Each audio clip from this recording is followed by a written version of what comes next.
beg your finest fucking pardon, but I know if my friend went missing, I wouldn't be out partying a few hours later. Hell, if it was just somebody that I remotely cared about and didn't wish harm upon, I'd be trying to find them. And I sure as hell know that I wouldn't leave an actual island without them. And I know that I wouldn't be like deleting all my social media and having like my parents even delete their social media. I know I would be openly working with anybody and everybody and speaking out very publicly to find information to find out why they are unalive.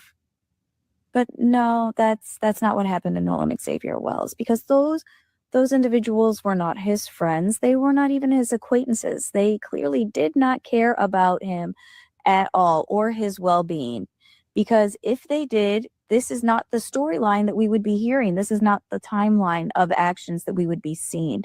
The fact that one of those kids lawyered up as soon as news broke about Nolan Xavier Wells' disappearance, we all knew how this was going to end up after that moment. This happens so much in our society that I fear that people just expect it now because they do, because it's all too fucking common. But we all know, had that picture had been 3 black teenage boys with 1 white teenage boy, this would be all over mainstream media and the president would be fucking talking.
What's good, y'all? Elite live streams. We back with another one. How you guys doing out there? Welcome to another live stream. I hope you guys been doing well, man. I've been great. Definitely took a nice hiatus, a great break to be able to reset, tap in again with, what I had going on, making sure that I'm on top of my game. You know what I'm saying? Obviously, there's been a lot going on, and as you guys know, we've been covering the Carmelo Anthony case very closely. We also were covering the Cyrus Carmack Belton case very carefully. And, we covered the Mr. Choice legal trial. We also covered the Carmelo Anthony legal trial. So obviously that was a lot. You feel me? Emotionally, that was one of the hardest cases to cover. There was still a lot of details that we're finding out even till today. And from me covering that story from all the way of last year, I really made sure that once, we kind of got a verdict, I gave my opinions, and I wanted to wait until we saw what was going to happen with the appeals process. And now we're here. Obviously, it was a lot that went into that, and I needed to make sure that I took sufficient time away from, this space, this YouTube space, to make sure that I'm taking care of myself and locked in on what's important. Obviously we had Juneteenth, we had the 4th of July, there was a lot of holidays, and it was a lot of family time. You know what I'm saying? I got a lot of family that was in town. And so I needed to recharge with my people. You feel me? I linked up with the homegirls, you know what I mean? I was surfing, I got a few videos and blogs that I might drop.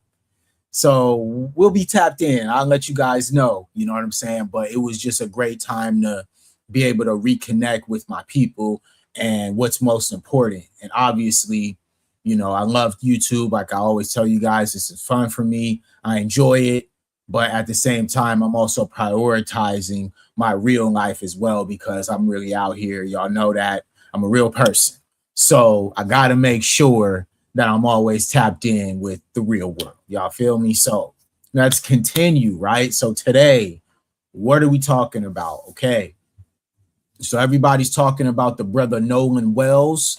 As you guys know, Nolan Wells went missing off of the coast of Mississippi at a place called Horn Island, right? So this is, I guess, a scene or a spot for a lot of youth in that Mississippi area that are all connected to this specific holiday, 4th of July, and they were all going up for a trip. He went with a few of his friends. Nolan was missing. He did not come back with his friend group. Okay.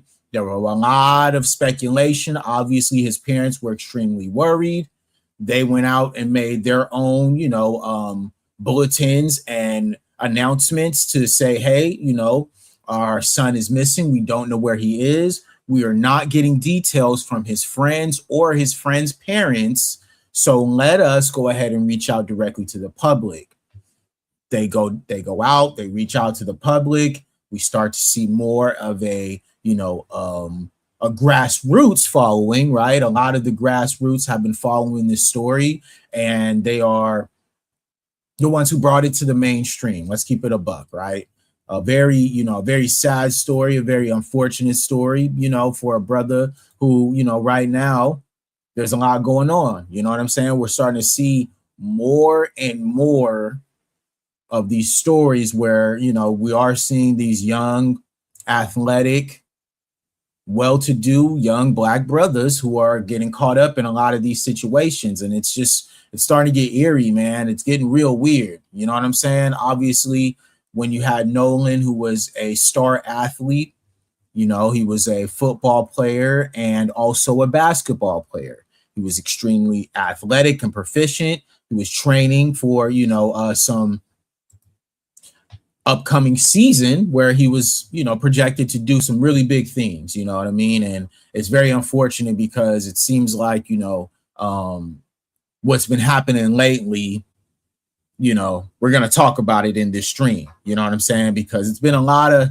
like I said, it's been a lot, man. It's been a lot going on. Obviously, we covered the Carmelo Anthony case from beginning to end here. And now we are covering the mystery of Nolan Wells. His body has now been sent to DC for an independent autopsy, which will be spearheaded by Benjamin Crump, who is also going to be representing his family. All right. So as we're now starting to see more of the details start to come out, I wanted to as well make sure that we speak on the history of Mississippi, right? Because there is a lot of people who are not comfortable with what's happening right now, and they have their eyes really on Mississippi in general, because Mississippi has a rich history of suppression, racism, corruption, okay? They have a very rich history of it, all right? You guys already know the very dark history of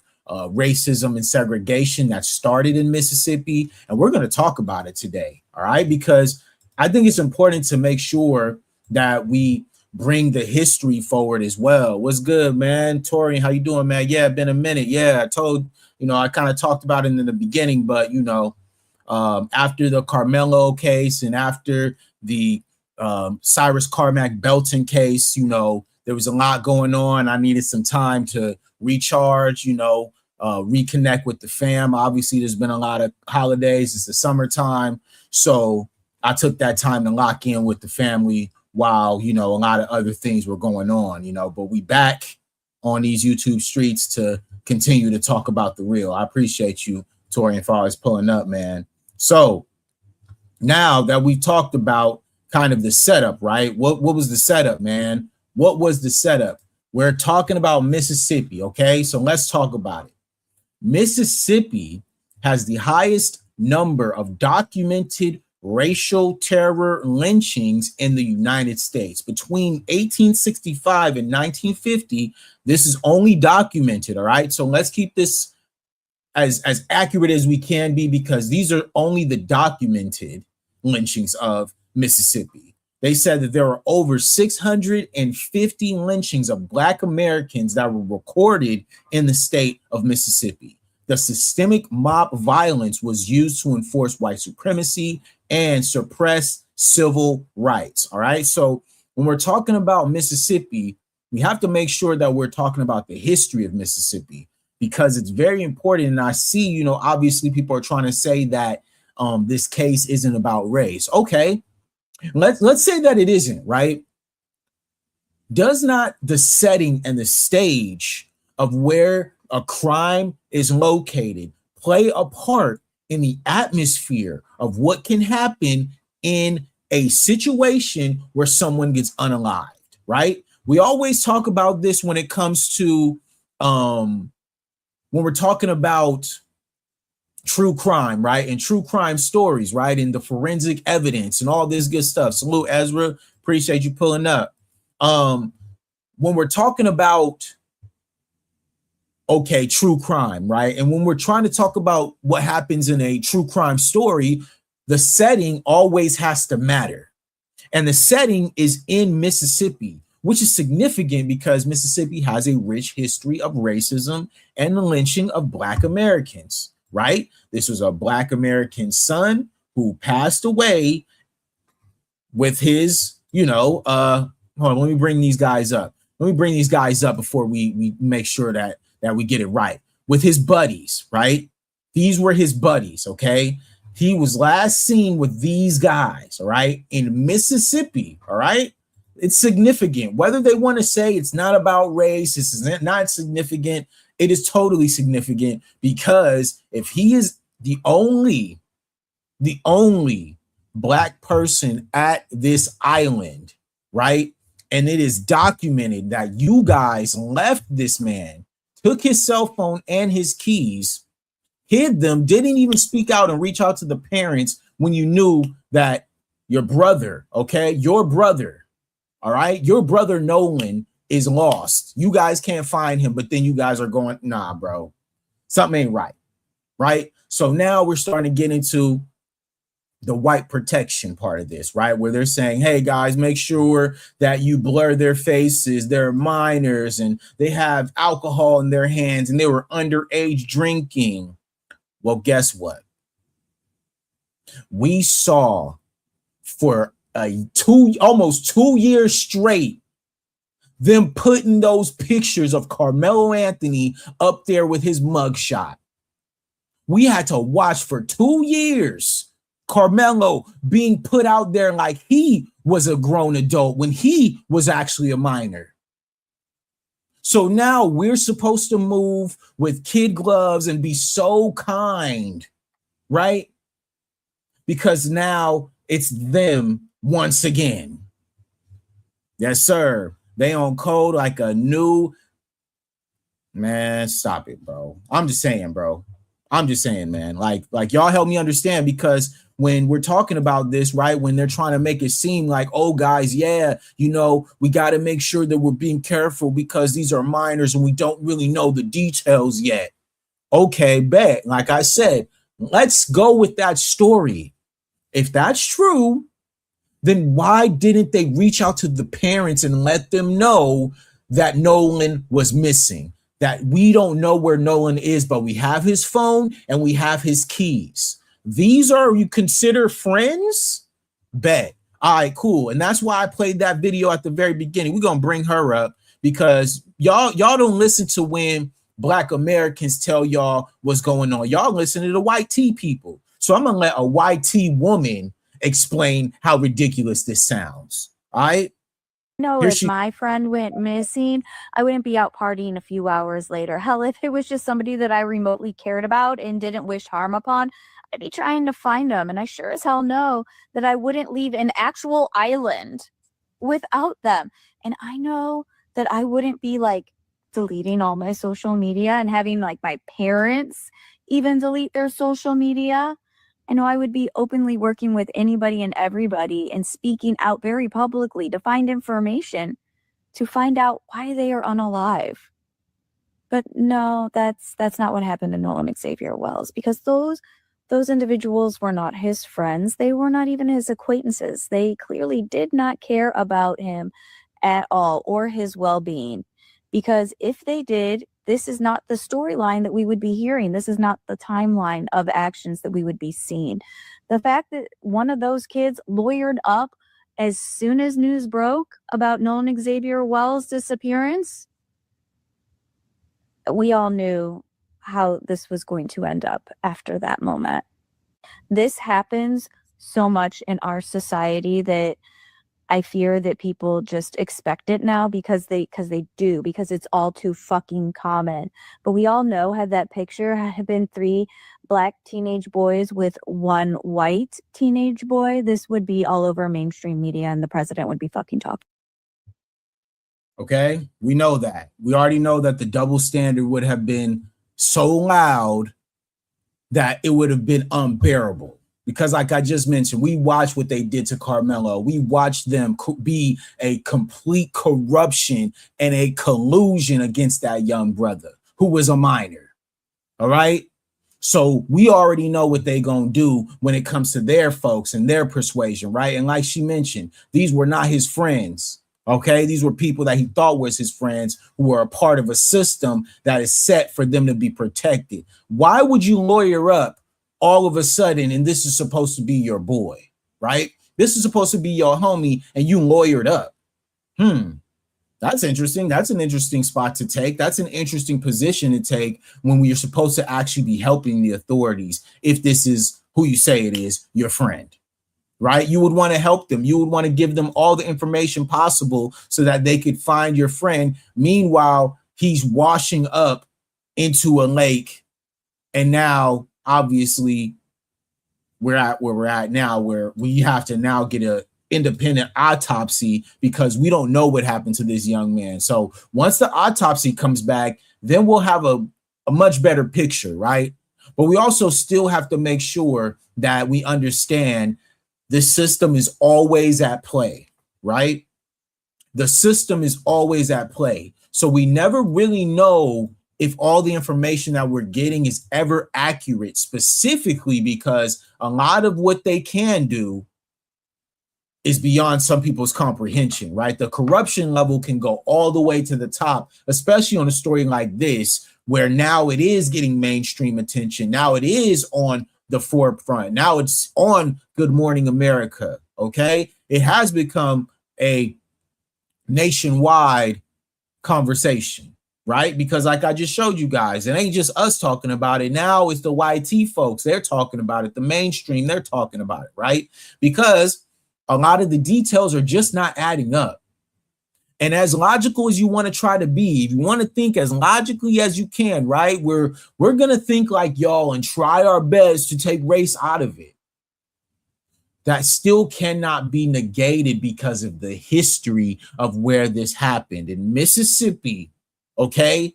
One of, like I mentioned, the top, okay, the #1 state in the entire country for atrocities against Black Americans, the #1 state. All right. Civil rights organizations and families define modern day lynchings in Mississippi as racially motivated and extrajudicial killings. Okay. These incidents often involve Black Americans whose deaths in suspicious circumstances, such as being found from trees, okay, and severely physical trauma, are initially ruled as unaliving themselves by local authorities. Okay, this is all a part of a system. Like I just mentioned, you guys, like we cannot just glaze over the fact of the setting, right? If we're gonna play the detective role, if we're gonna put on our detective hats and be as unbiased as we can about a true crime that's happening in real time, if we're going to put on our hats, the setting matters. Where did this happen? Okay, this happened in Mississippi, on Horn Island, a remote island that can only be traveled to by boat or by helicopter and is mostly patronized by YT folks. Okay, so we're supposed to now be logical and think that, oh, it was just an accident, guys. Nothing to see here. No foul play. That's what we're supposed to believe, guys. Y'all gotta let me know in the chat. How does that sound if you're actually thinking as a detective, a true crime detective? If you're being as logical as you can be, does not the setting matter of where the crime was committed? Does not the climate of the place where the crime is committed matter to what happened in the crime? Mind you, like we already mentioned, okay, this was a young brother among his friends, right? His friends who were of a different persuasion, right? So if something happens, like they're saying, he separated himself from the group, okay, then if we're still using our detective mindset, how much does it play in the fact that he is in Mississippi? And now that there are videos going around of certain persuasion of people talking about this is what they do to Black Americans when they get them alone and in certain spaces. Those videos are circulating right now. I want y'all to know that. And so now that this is all starting to kind of bubble up, right? It's now making sure that we making, our voices heard, because there's a lot of people sharing their stories about when they were the only Black person in a setting of all YT folks. Salute to Ezra. He says, I know you was going to bring a good breakdown. Yeah, that's what we gonna do, because y'all know over here, we're always using a logical mind first, and then at the same time, the historical data that backs up our analogies, right? Because y'all know that's what I do. I'm always going to bring the historical data to back it up, all right? So let's continue about the historical data of Mississippi as a place, right? You know what I'm saying? Because like I told y'all, we have already talked about the history of the lynchings, right? And then we talking about the modern day lynchings, right? So let's talk about a Crimson record, all right? This is the report that they did recently about what is going on in Mississippi and the modern day lynchings, all right? So released by civil rights organization Julian, this study documented over 70 suspected modern day lynchings across 7 southern states, with Mississippi recording the highest number, 20, which was reported cases from 2020, from 2000 to 2025, okay? As recently as last year, y'all. All right? This is what we're talking about here. When, like I mentioned, when we're looking at this from a logical perspective and we're thinking like a detective would on the case, I'm a detective, I'm a forensic investigator. Where did this happen? All right, this happened in Mississippi, which has a specific record, okay, a record of lynching and terrorizing Black Americans. Okay, we have a kid who is among these people, right? Who is among these, okay, that ilk. He's among them, and he's the only one. He's lost without his phone and his keys to get back. And the only way that he can get home is on a boat and on a plane, okay? A dang helicopter. So let me get this straight. All those things considered, you're telling me that he was so it doesn't, do y'all understand where I'm going with this? It just doesn't add up. We can be as logical, thought orientated as possible. It just doesn't add up. Okay, so let's continue about the Julian report on the Crimson records. All right, The report categorizes these as multiple perpetrators, bias motivated HOMI asides, okay, meant to terrorize communities or enforce perceived racial hierarchies. All right. This is what we are dealing with. Okay. Now, the fact of the matter is, a lot of people aren't going to speak on the history part because they want to distance themselves away from it as much as they can and say this was just an isolated event. This was an accident that happened with some kids, and we're just going to leave it there. Right? That's what they're trying to say it is. But we're going to smash the gas on that whole theory based on what did I just say? We're going to look at the historical relevance of the place that we are in, Mississippi. And I told y'all know my history. My family's history starts in Mississippi. Albany, Mississippi, my family, okay? All the way back to the 1600s. You can trace it right to Albany, Mississippi. All right, Albany, Mississippi, a significant place in my own family lineage. All right, Mississippi has a bunch of history for a lot of foundational Black Americans. All right, straight up, Ezra, a risky track record at best. Okay, at worst, one of the worst places in the entire United States for the historical relevance of what they've done to Black Americans, specifically foundational Black Americans, okay? We already know what's going on. So that's why it was important for me to make sure that we bring that to the forefront as we're thinking about this story. We have to make sure that we think about the setting and where this happened, right? The historical relevance of a place like Mississippi, all right? So let's talk about the mysterious finding of Trey Reed. Okay, do you guys remember this story? I'm gonna bring it to your forefront again because that's what we do at Elite Media. We bring the receipts, y'all. We're gonna make sure that we bring all this together. All this is gonna come together because that's what I do. I'm cooking right now. All right, so let's go. In September 2025, 21-year-old Black college student Travion Reed was found from a tree on a campus of Delta State University in Cleveland, Mississippi. Do you guys remember this story? I remember I talked about this on my channel.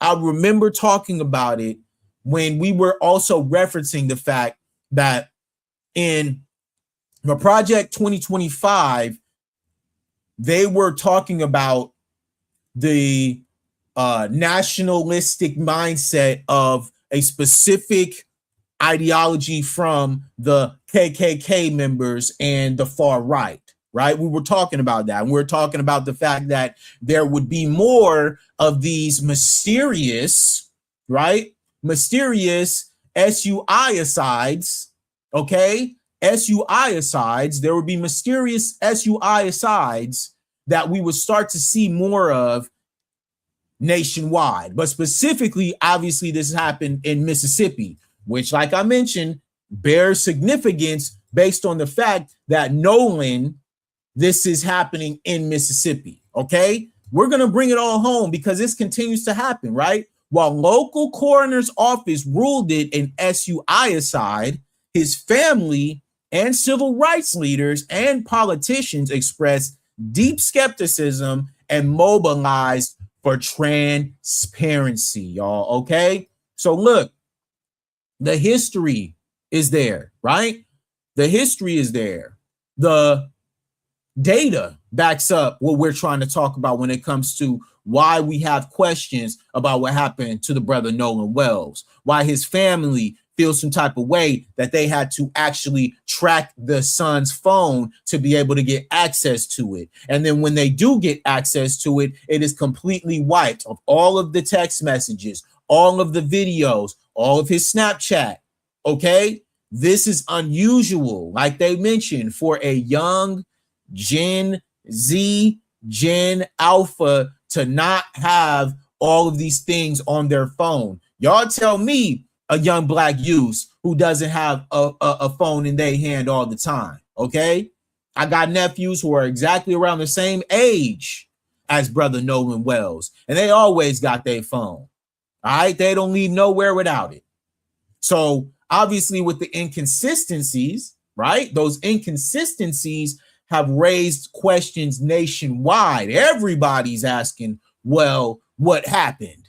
How did it go from y'all being on the boat to now you're back home and you didn't even let his parents know what was going on? And then at the same time, when they track him down, you guys lawyered up. Y'all ain't talking to nobody. You're not cooperating with the authorities, right? Isn't that what they tell us all the time? Just comply, to work with the authorities, to make sure that you're pro-police. But then when something happens that don't make them look good, now they want to lawyer up and not talk. There's a lot of questions that are being raised here, y'all. There's a lot of questions. Salute Ezra. He says they cannot create a convincing cover story. Facts. And that's what they're probably working on right now, right? What they're probably working on right now is getting their story together and making sure that they cooperating like they did with brother Carmelo Anthony and how they railroaded him with that sorry story that they put together up there on the stand, man. I'm still mad about that. All right. So now let's talk about another case where this has happened in Mississippi. Let's talk about the mysterious case of brother Rasheem Carter. All right. In October 2022, 25-year-old Rasheem Carter disappeared in Taylorsville, Mississippi after expressing fear for his life and reported that he was being followed by a YT man using racial slurs. His remains were discovered weeks later, scattered in a wooded area. A trail camera photo surfaced later that appeared to show him running and looking back like he was being chased. His family consistently advocated to the federal involvement, suspecting a hate crime. Y'all, I mean this because I do this, right? We make sure that we bring receipts, right? This is what we do. But sometimes when I'm digging into these stories and I'm starting to get all this information, just like y'all, it's shocking, but then at the same time, it really upsets me to a internal level, because a lot of these stories, we talking about Nolan Wells, but how many more Nolan Wells were they that we never are going to know about, that we're never going to be able to talk about, because they're still missing. They have not been found, right? There is no trail for some of these cases that were back in the days, early, like I mentioned, since 1865 was the record. Like I told y'all, I got records of my family all the way to 1600. So y'all help me understand, if I can have a family tree that can be traced back all the way to 1600, y'all gonna tell me that in between that time, that 200-year period, they wasn't doing what they still doing today? The numbers that we are looking at are just minute in comparison to the actual scale of what they did to foundational Black Americans. We can just give our perspective, right? And we can give an estimate. But in reality, we know what they did, man. We know what they did, and it's dirty. It's a dirty game. It's disgusting, right? Because like I mentioned, these are only documented. I told y'all about just the documented history of what they did. And they talking about somewhere around 700. Please. Try thousands over generations, over hundreds of years, right? This is what we talking about, man. So rest in peace to the brother Rasheem Carter. Rest in peace to the brother Trey Reed. You feel me? These are what was going on, and it still was going on right now. And now we talking about Nolan Wells, and they can't even give us a direct answer about what happened to Nolan Wells. We gotta smash the gas and be online detectives and hold these people accountable to do their job, right? Because what I was trying to find, I was trying to find some information about this Horn Island place. Like, How many people have gone missing at Horn Island? How many people have gone and not came back from this place, right? And, funny enough, there ain't much information. I thought that was very interesting, right? If this is an island that they say people travel to all the time, every summer, how is there no information about this place? How is there no documentation of what has happened in the past at this Horn Island place, right? Y'all think about that. How can a place exist but there's no real history or records of what has happened at this place in the past, right? Because I try to look it up. I try to see like if there was some history of Horn Island and if Horn Island had some history of people going missing or drowning out there, certain things that would make sense to what they're trying to say this is, right? Maybe Horn Island has a bad reputation, right? For instance, right? I'm out here in California, you know what I'm saying? And in Bakersfield, there's a place called Kern River, right? Kern River is a river that runs down in Bakersfield, and you can go there and you can do like inner tubing and all that good stuff. You can go fishing, you can camp out there. It's like, chill spot. But they call it Killer Kern because so many people have died at Kern River in Bakersfield, right? It has a reputation for this, right? Where's the reputation for Horn Island if they're saying that this was just an accident and Nolan just so happened to pass away? Okay, what has happened at Horn Island? Please help us understand, because if there's no history, like I said, I looked it up. I searched it out. I try to find some history of what happens at Horn Island. There is no history that documents anything that says what has happened there or who has passed away at Horn Island, whatever. Okay. All I could get was this. All right. So I'm going to read this for y'all. An exact historical tally of the unalivings at Mississippi's Horn Island does not exist. The remote, uninhibited barrier island is part of the Gulf Islands National Seashore and sees numerous boating and swimming facilities over the years due to its remote location and powerful currents. Okay. So if that's true, right? If what we're talking about is a remote place and there's no documentation of anything that's been happening there, that raises some questions for me. That makes me think like, okay, so if there's no historical record of this place having a history of people going missing and other things, then what's going on? Where is this place? How did this happen? You know what I'm saying? What happened? Because it just don't make sense, right? So look, there's some other stuff that goes on with this, right? While a definitive court or count is not tracked, local authorities and coroners frequently handle tragic incidents on the islands.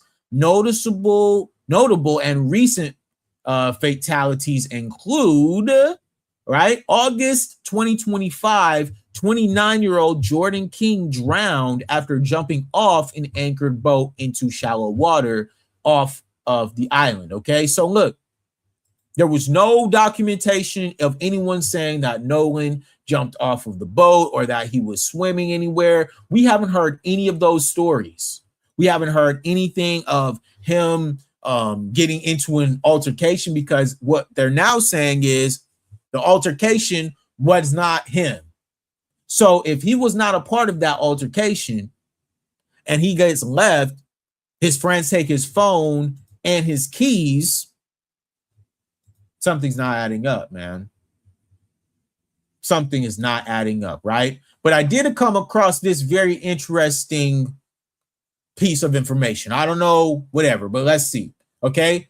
During World War II, the island was used as a chemical warfare testing site by U.S. Army. The island's small landing strip was the site of at least one fatal aviation crash, which 2 members were unalive. Now, this is government owned. It's a government owned island. Okay. I don't know what significance that holds, y'all. I don't. But I thought it was an interesting piece to figuring out what Horn Island is or was, like what the history of it was.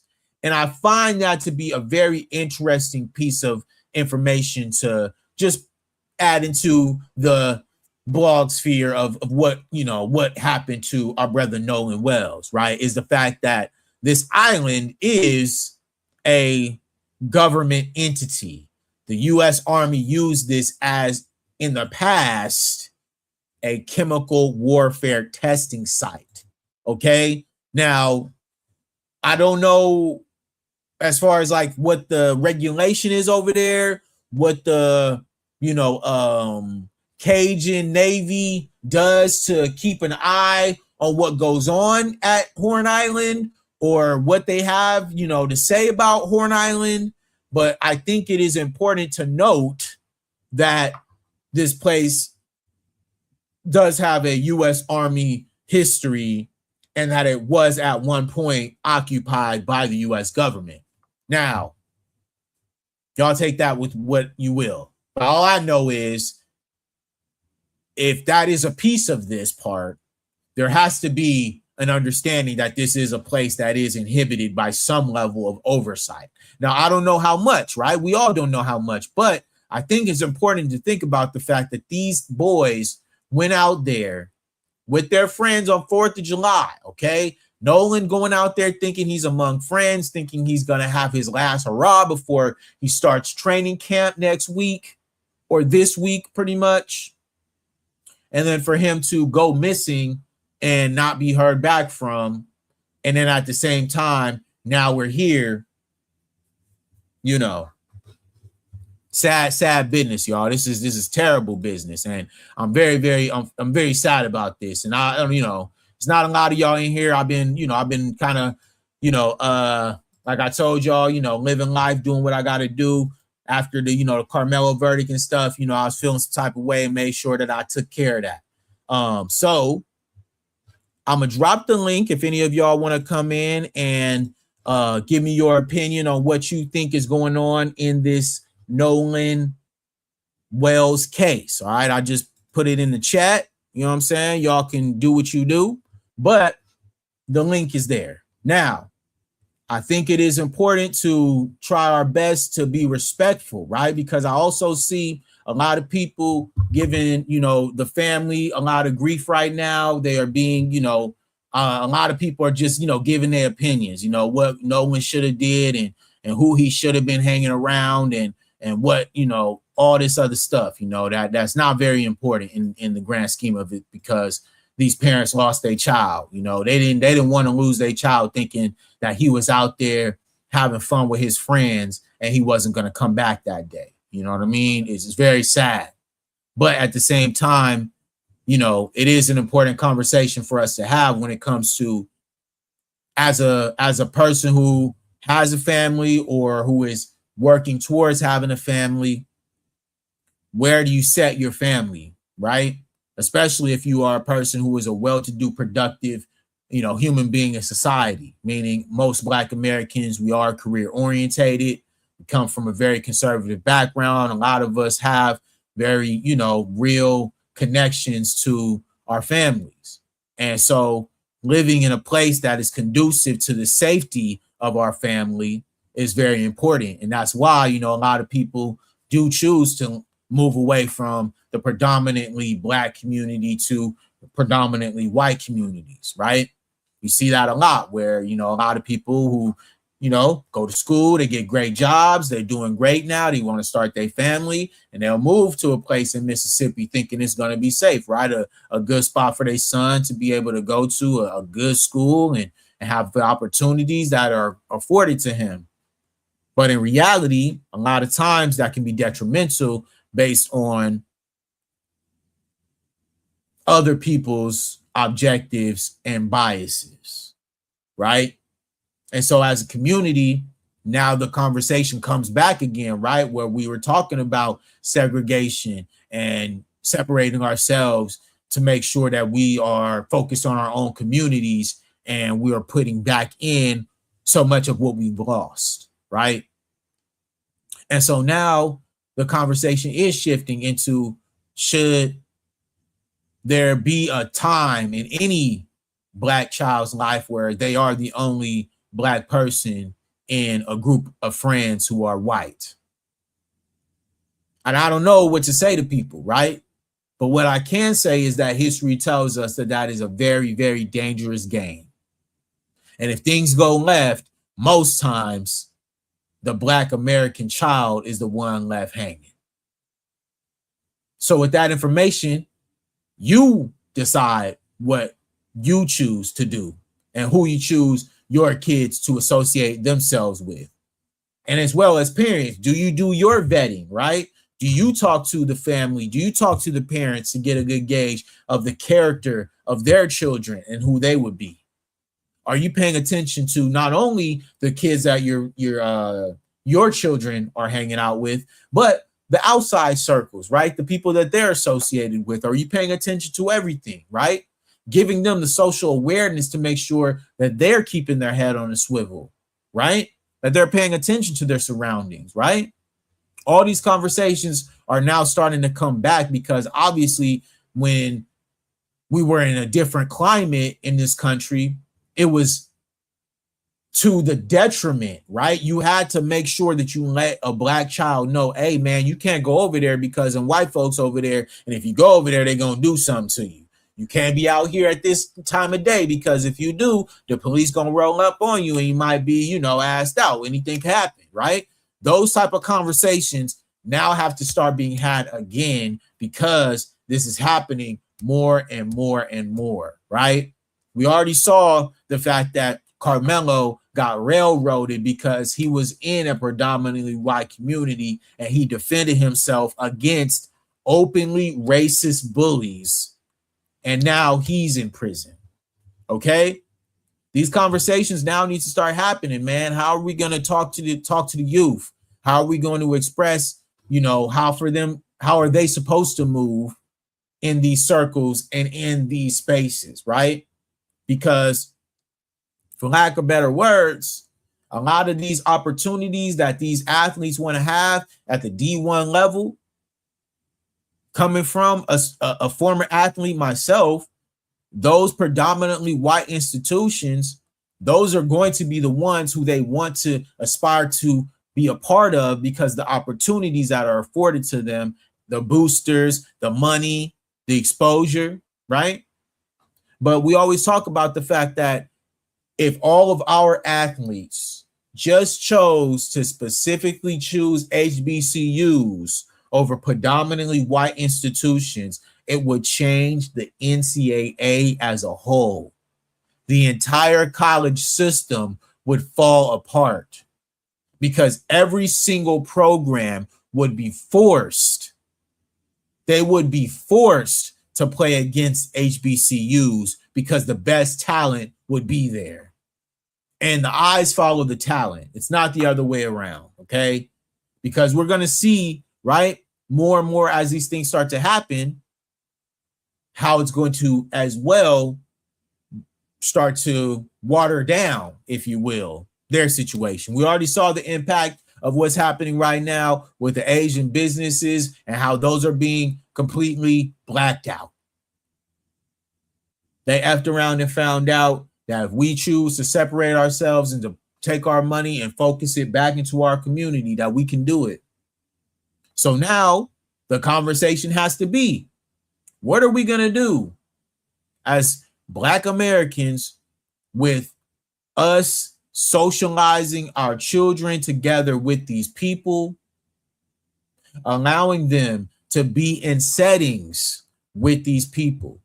This is now the conversation that has to be had, y'all. Because like I told you guys, I grew up going to private school. My parents gave me great opportunities. I have a lot of friends who come from different backgrounds. But at the end of the day, my parents always prioritized me with making sure that I was attached to my roots. I had my family and I had my church family. There was never a time where I ever felt singled out because my parents prioritized, okay? And that's important. Your parents have to prioritize these things because if they don't, then you definitely will be put at a disadvantage, unfortunately. Unfortunately, you know what I'm saying? Because there's a big gap sometimes in the fact that people do not understand or realize that your children have to be acclimated into these situations. They have to be talked to. They have to be put in certain places to make sure that they can thrive.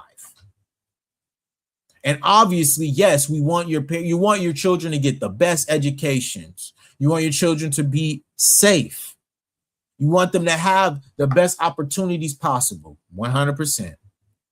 But that cannot as well be at the detriment of their own understanding and awareness, because everybody is not your friend. A lot of times people are plotting on you while they're smiling in your face. You guys got to be careful when you're putting your children in these institutions and not telling them, hey, man, be careful. Hey, man, make sure you're doing this. Make sure you're doing that. Make sure you're paying attention to what people say.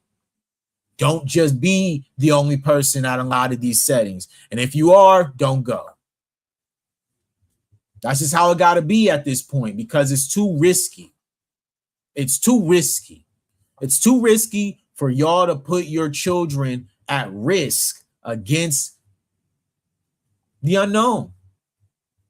Anything can happen. Anything can happen, y'all. And like I mentioned, with the history of a place like Mississippi, there's no way that you guys should ever allow yourselves to not understand what's really going on out here, man. I mean that. You got to be careful, because it's going down. There's a lot of people who are really seriously not going to let this slide. Like I told y'all, the internet sleuths, the internet investigators, the true crime junkies, they are on this story. This is going to be a big story because a lot of people can relate to this. You know what I'm saying? I'm going to show y'all something real quick, just because this is what I do. I'm going to show y'all me because I'm a real person. All right. These are my friends. This is who I grew up with in middle school. All right. I went to a private school. I was around a bunch of different people. As you can see, these are my homies though. All right. Young. Okay. And when you young, you're just living life, right? These are good people. These are my bros right here. All right. But at the end of the day, sometimes in life, you grow up and you move on. You go and you do different things. Everybody has their own journey. And the fact of the matter is, you as a parent, it is your job to make sure you give your children the tools to understand discernment. Who's a good person, who's not a good person, who I should be around and who I can't be around. And if you see something in their friends, you see something that you don't like about their friends, you got to tell them. And you got to keep them away from those people. Even if they don't want it, even if they get upset, even if they don't like it, because this is life or death out here, man. It really is. It's life or death out here, man. Because you got to think about his parents, man. You got to think about his parents and how they feel right now. You know what I'm saying? The hurt that they're going through right now, because they'll never be able to do this again. They'll never be able to hug their son. They'll never be able to speak to him again. And they'll never really know truly what happened to him. And that's the saddest part about these stories, you know. A lot of these stories that we've been covering over here on Elite Media, man, with, Cyrus Carmack Belton and, Carmelo Anthony and now Nolan Wells, man. These stories are sad, bro. It's real dark. It gets real dark, man. It's been something that, like I told y'all, like I had to take a personal break because this stuff it's not fun to talk about for me, man. I could talk about positive things and every, be in la la land, but that's not me. I got to talk about what's happening, and I got to talk about the real things that are going on in our world. And unfortunately, for a brother like Nolan Wells, man, a young brother, man, who is just trying to do his best, man, who is trying to figure it out, a young college student, you know what I'm saying, trying to find his way in life. His life was cut short. And why, we'll never know. That's the sad part. That's what I mean. The saddest part about this is we will probably truly never know what happened to this young man. Salute to Tia. She says, I went lice infected, inbred, clip-tailed schools And I never did anything outside of school with them. Yes, indeed. Same. Like I showed y'all, you know what I mean?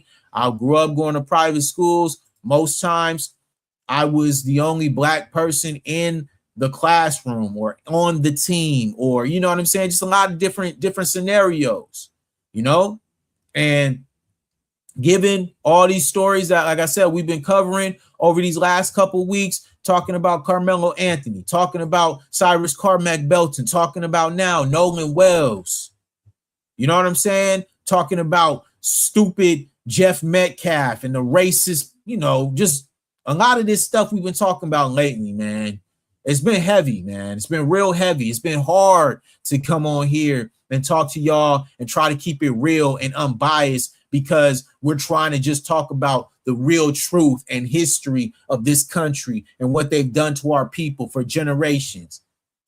The historical data that backs up every single thing that we've been talking about over here for at least a year and a half, right? It's not easy, man.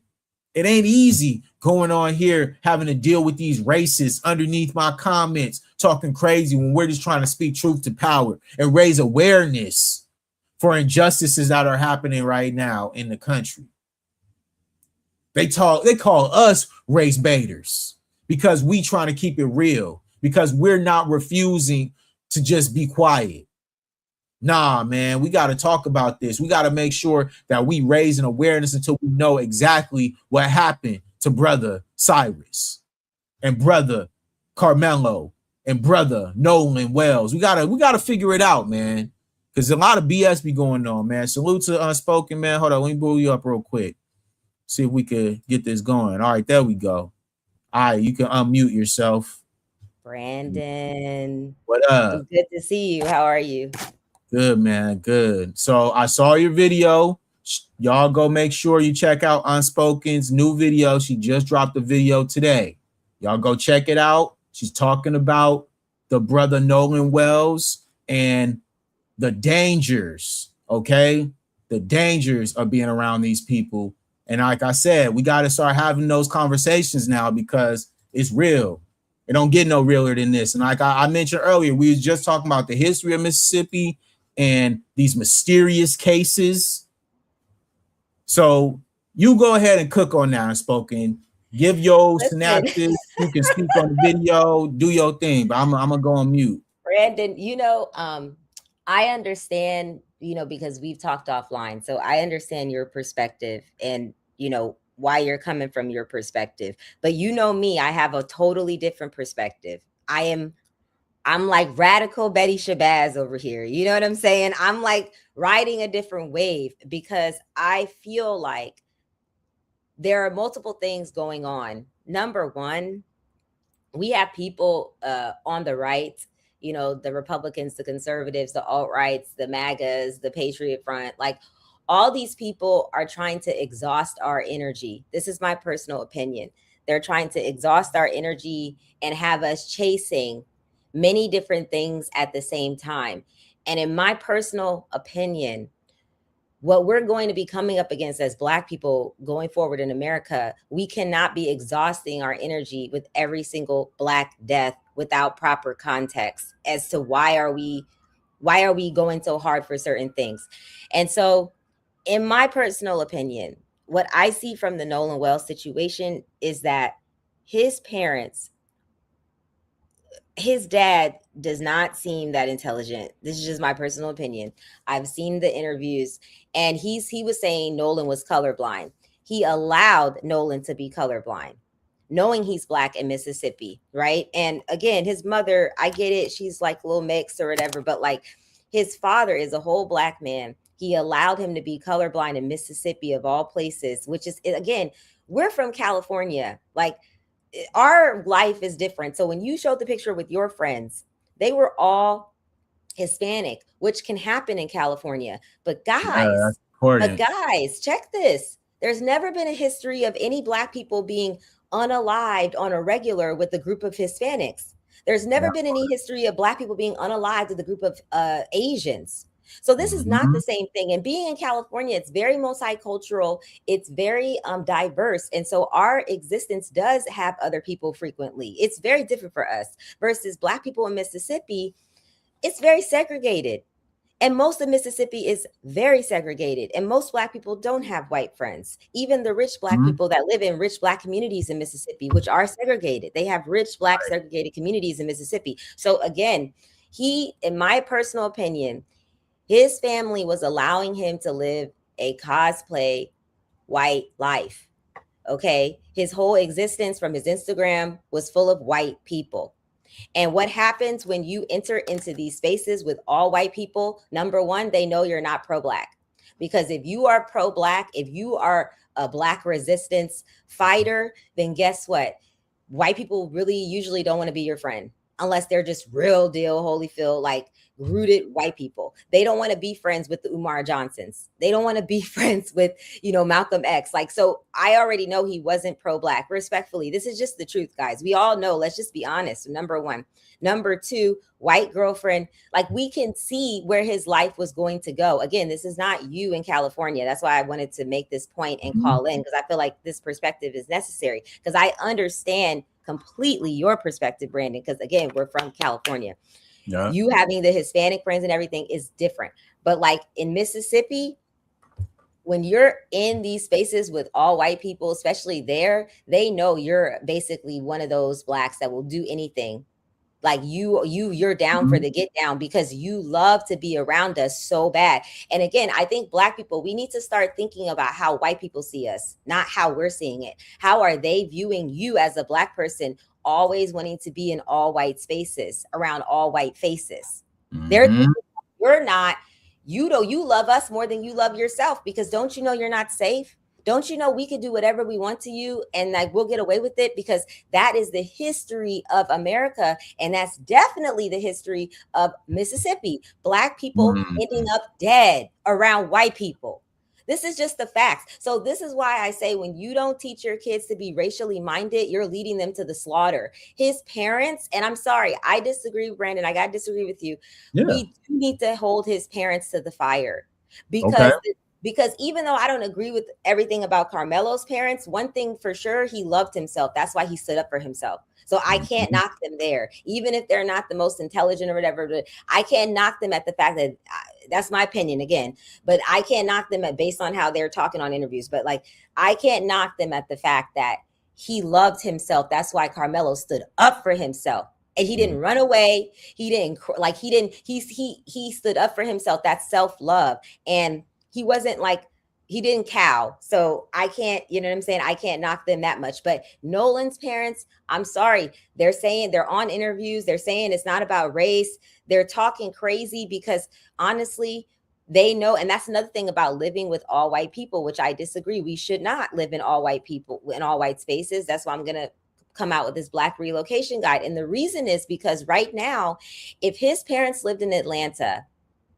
they would feel freely to speak about this because they know there would be no retaliation from the people around them. But they live in an all white city where they can easily end up unalive, like their son. There could be like their house could be lit on fire. They could get fired from their jobs. So they have to tippy toe, and they can't even if they do think it's about race, which I personally believe they believe the gaslight because they allowed their kid to operate like this. But like, even if they were believing it was about race, they can't. That's why they're letting Benjamin Crump speak for them. Like, if you notice, that's why they're letting him do the race stuff, because they don't want to be the one that, because they have to live in this city because they chose to live there. Right. So this is what I'm saying. Like, we're putting ourselves in these situations because we think that there's safety with white people, but we've never been safe with white people. That's a lie. Right. And they're tolerating you being in their neighborhood. They're tolerating you they don't really want you to be with them. They're just tolerating it because the law says that they can't say no to you. So they got to have a quota, right? That's why they want to end affirmative action, end DEI, and they're tolerating us, right? And so I just believe that his parents, they just led him to the slaughter. And again, if it's not about race, his dad's not about race, mom's not about race. Okay, why is Benjamin Crump involved? Why are you allowing Tyler Perry to get involved? Why is Colin Kaepernick doing, sending the body for an independent autopsy? It's like, my personal opinion, again, they're using Black people's energy from the community, and they're using Black celebrities to like foster some kind of like get some kind of results for this, but yet they're not bold enough to be like, hey, this is what it is, because they put them in this they put themselves in this situation, living in this place with all white people. It's like they put themselves in a locker room. You know what I mean? Like, I don't know how to explain. It's like, you know what I'm trying to say? Yeah, like they back themselves into a corner when you set yourself up like that. Like, yes. And then you've got the kid, the friend coming on TMZ, like I showed in my video. mm-hmm. This kid, what the hell was the whole point of you coming on here? You just gave the alley hoop to white people. Like, and this is the problem. And this is why I say I'm in my Betty Shabazz era, because I just feel like no mercy, no mercy, no mercy, no mercy, no mercy. Because Black people, we have to really start deciding as a community how much energy we're going to give to certain situations. Obviously, this is unfortunate. I really don't even have to say that. Like, he looks like a nice kid overall. Like, obviously, it's terrible that he died, period. Whether it was an accident, which I don't believe. But, I believe they probably unalived him. But I am so hard ass, because I just would never be in a situation like that. And I just feel like we have to start holding people to the fire, the parents, about talking to their children about how you live in a white supremacist country. You live in a country that says I'm white and I say so. So as soon as you enter into a space with all white people, all of your rights have already gone down from 100% via the law to 30%. Versus when you're with a group of Black people, even if some shit goes down, you all have 100% of your rights. What does that mean? That means that if Black people unalive you, they're going to get held accountable, because America will always hold Black people accountable for anything we do against anyone. Against the dog, against the cat, we shoot a dog, we're going to jail. We do anything. But as soon as you enter into an all-white situation, you don't have the same amount of value anymore in the eyes of these people, and you don't have the same amount of rights as these people. And I think this is what Black people are failing to understand, because so many of us want to be seen. We want to have access. And white people have access. They have boats, they have yachts, they have families that are judges, lawyers, etc. We want access, right? But what comes with that access? A lot of the times hazing comes with that access. Oh, you want to be the only Black person? We're going to haze you. There's a video I saw where this Black girl went to a pool party. She was the only Black girl, and her hair was straight. She got her hair straightened. And for some reason in her mind, she thought that these white people were going to be on code with her not wanting to be in the pool. No, boo, that's a Black thing. We respect the fact that your hair is straight, and we know that you don't want to get in this damn pool. These white people saw it as, oh, you asking for it.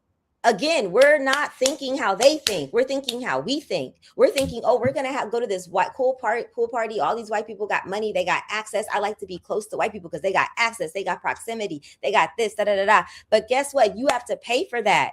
You have to pay for that. It's hazing time. So what did they do? They're, doing racial epithets at her, doing what they do. You know what I'm saying? Like, they know it's you against all of them, and you chose to be in that room. So it's hazing time. They end up throwing her in the pool, making racial sounds and stuff, and just, playing with her. But they weren't playing. They were letting her know, like, that you wanted to be with us. This is what you get. And this is just my real take on this. Like I said, I have a different take from you. I feel like we need to we need to decide how we're going to spend our energy. I just feel like, all these Tamala Horsford, all these, again, Black woman with 5 kids. Why the hell are you at a sleepover with 5 white women by yourself? And their husbands were there and yours wasn't. This is what I mean. See, and I'm not going to get on here and cry for you. I'm sorry. I'm not, because we don't really a lot of us, we don't understand. We don't value our Black life, and we don't understand how in any situation, when we're in a situation with people that have more power than us because of the law, because of white privilege, we're surrendering our power. And then everybody wants to, be in the streets about this, but it's like, no. This is why I'm happy the Carmelo situation happened, because this is a clear difference in my opinion. Mhm. And my support is different for the both. That's just the truth. Because how I see his life playing out, and I know you said people change and everything. I think that's a California thing. I think in Mississippi, Black people, if they have Black power, it's not enough for them. Do you know what I mean? Like, let me explain to you. Mm. Like in Mississippi, the Black people who have money and who live all Black segregated lives and live good and they have money, I think they've chosen, they don't care about white people or the white gays. They're not trying to move up into spaces where they need white people. But I think where he was going and his trajectory based on that city and how he felt like he was, you know, in with them, I honestly see him having a white girlfriend, continuing to live that fake life. And he was not going to be, in my opinion, for the movement, for radical Black resistance against white supremacy. And that's just the truth. And I would love to see his, you know, his full Instagram, because there was a lot of screenshots that I used in my video that I Mhm. found on Google Images. But I would love to see on his Instagram if he ever talked about Black Lives Matter or like anything like that. Like, I would love to see how, you know, how much he participated in speaking about Black atrocities, you know, Black unalivings, George Floyd, etc. Because I just would love to see that. Because again, I'm not going to say he didn't because I haven't seen it, but again, when you have an all white friend group, you're you know, intrinsically you're not allowed to say certain things. You're not allowed to vocalize certain thoughts, because it's just going to cause conflict, because they're not on board with that. They don't support that. So yeah, I'm done. I've exhausted myself. You know how I do. Okay, well, no, I like it good. That's what this is for, you know. Like, it's all for, you know, like I mentioned, I put the link in there so that y'all can come up and let off. You feel me? Because I'm not. It's not just my perspective. Like, I need to hear everybody's perspective. So salute to you. Thank you. Round of applause for our unspoken. Always coming through, showing up. You feel me? Giving great perspective. But you're right. I think right now this conversation is really going to change into that. It's going to be a real distinction now. We're going to start seeing, like you mentioned, the support that Carmelo's getting is different from, I think, the support that Nolan will get, because right now this is something that is still trying to be figured out. And we're all got our eyes on this shit. You know what I mean? Like, regardless of who you are, like, everybody's watching. What up, Tori? How you doing, brother? Appreciate you pulling up, man. Going Welcome. on? So we talking about, obviously, the Nolan Wells. I'm gonna call it right now a mystery, because we still do not know everything that happened. But Yeah. I would love to hear your perspective. Unspoken, she just gave hers, and obviously, you know, there's a definition, like she mentioned, a distinction, you know, between what happened to him and his parents and how he was raised, and you know, all those things considered, you know. So your perspective, sir. Well, first off, it's actually interesting that you've been having this discussion, like, because tomorrow I'm actually going to be doing like the history on the dangers of being the Black friend. Like, and the thing is, when I was Yes, sir. creating it, as I was creating it, more and more names popped up. Like, it's so crazy how far back it actually goes, about being the one and only Black friend in the group or in the social circle. And I think it's like a thing of, how can I put it? When when you have reached like a certain level where you think that you are above the fray, like you're above it all, but you're really not. That's how you get trapped into this cycle. And then Mm, when you look at the stuff that's get put on social media by certain groups, like they could keep, like how they look. Okay, perfect example. You know how like the usual suspects have, like last year they remixed, well, not remixed, but they stole and turned around Black Fatigue. You put that yeah. out there enough times for people who are impressionable, they'll start to believe it, and then they'll believe that white people aren't like that, because they Mm, have to constantly put out imagery of Black people acting a certain way, especially over on Twitter. They are consistently doing that, and you put that imagery out there enough, and people say, "Oh, that's how every Black." They see that and they say, "Oh, that's how every Black person acts," And then what it is, it'll lure them away into their space, and then boom, that's when they hit them with the trick bag. Yeah, I actually made a video about that. Black fatigue does not mean you're tired of Black people. It means you're tired of white racism. A woman wrote a whole book about that. It does. They took the whole word like they took woke. It doesn't even mean that. Like, Yeah, they bastardized it. And I'm not in the least bit surprised. And the thing is, it didn't even take Black people long to find out that what Black fatigue actually was when white people got a hold of it, because they was like, okay, because it doesn't make any sense. Like, whenever we see, say for instance, and Brandon, I know you was away when this happened, the incident that happened down in Florida in the parking lot at the Walmart. Yes, bro. So, I so that really was want to. clap I for that want to wait for sister. that to Clap for play that out a sister, little bit Brandon. more. But I definitely saw that, and like obviously, a lot of people reacted to. I saw your Clap videos. for her. But yeah, like I'm very curious, like with the climate, you know what I'm saying? Like obviously it was in my opinion clear indication of self-defense, like clear. Like she's but notice how they tried to remix it, because when it's almost like it's either written in the fine print or invisible ink that Black people are not allowed to over him. I don't know right why exactly. she like, Or bro, why didn't she leave or anything like that? They try to make it seem like she was the aggressor and everything. I'm like, no, you look at the whole video. Of course, they was only trying to put bits and pieces together to try to make it seem like she was the aggressor. Like, no, he was following her. But what really got me about that story was when I was looking at the video, because I did a commentary about it, was when they had interviewed the man's daughter. And I said when she was talking, it sounded very performative, because in the news clip, it said that she and her father, who was the one who got popped, was estranged for years. Like he said, they did not have any type of relationship like since she was a little girl, and then he came back into her life when she's a grown adult and got like 3 kids.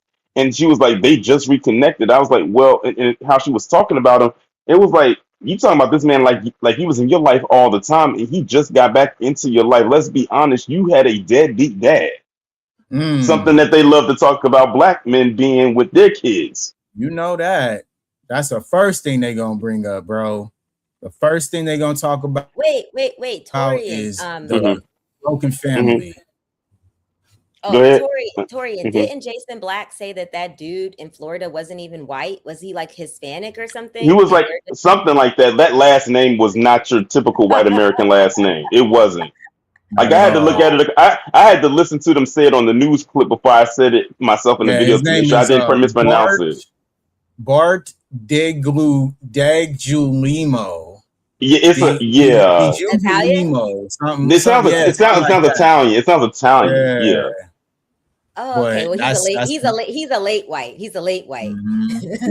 Yeah, that's what I call. You know what I call him, the new white. Because they only been classified under white for like 100-some years. So exactly. But yeah, when I had saw that, and the way that they tried to remix how like self-defense, and I was like, oh, see, and the thing is, they don't realize when they do that, they're hurting themselves.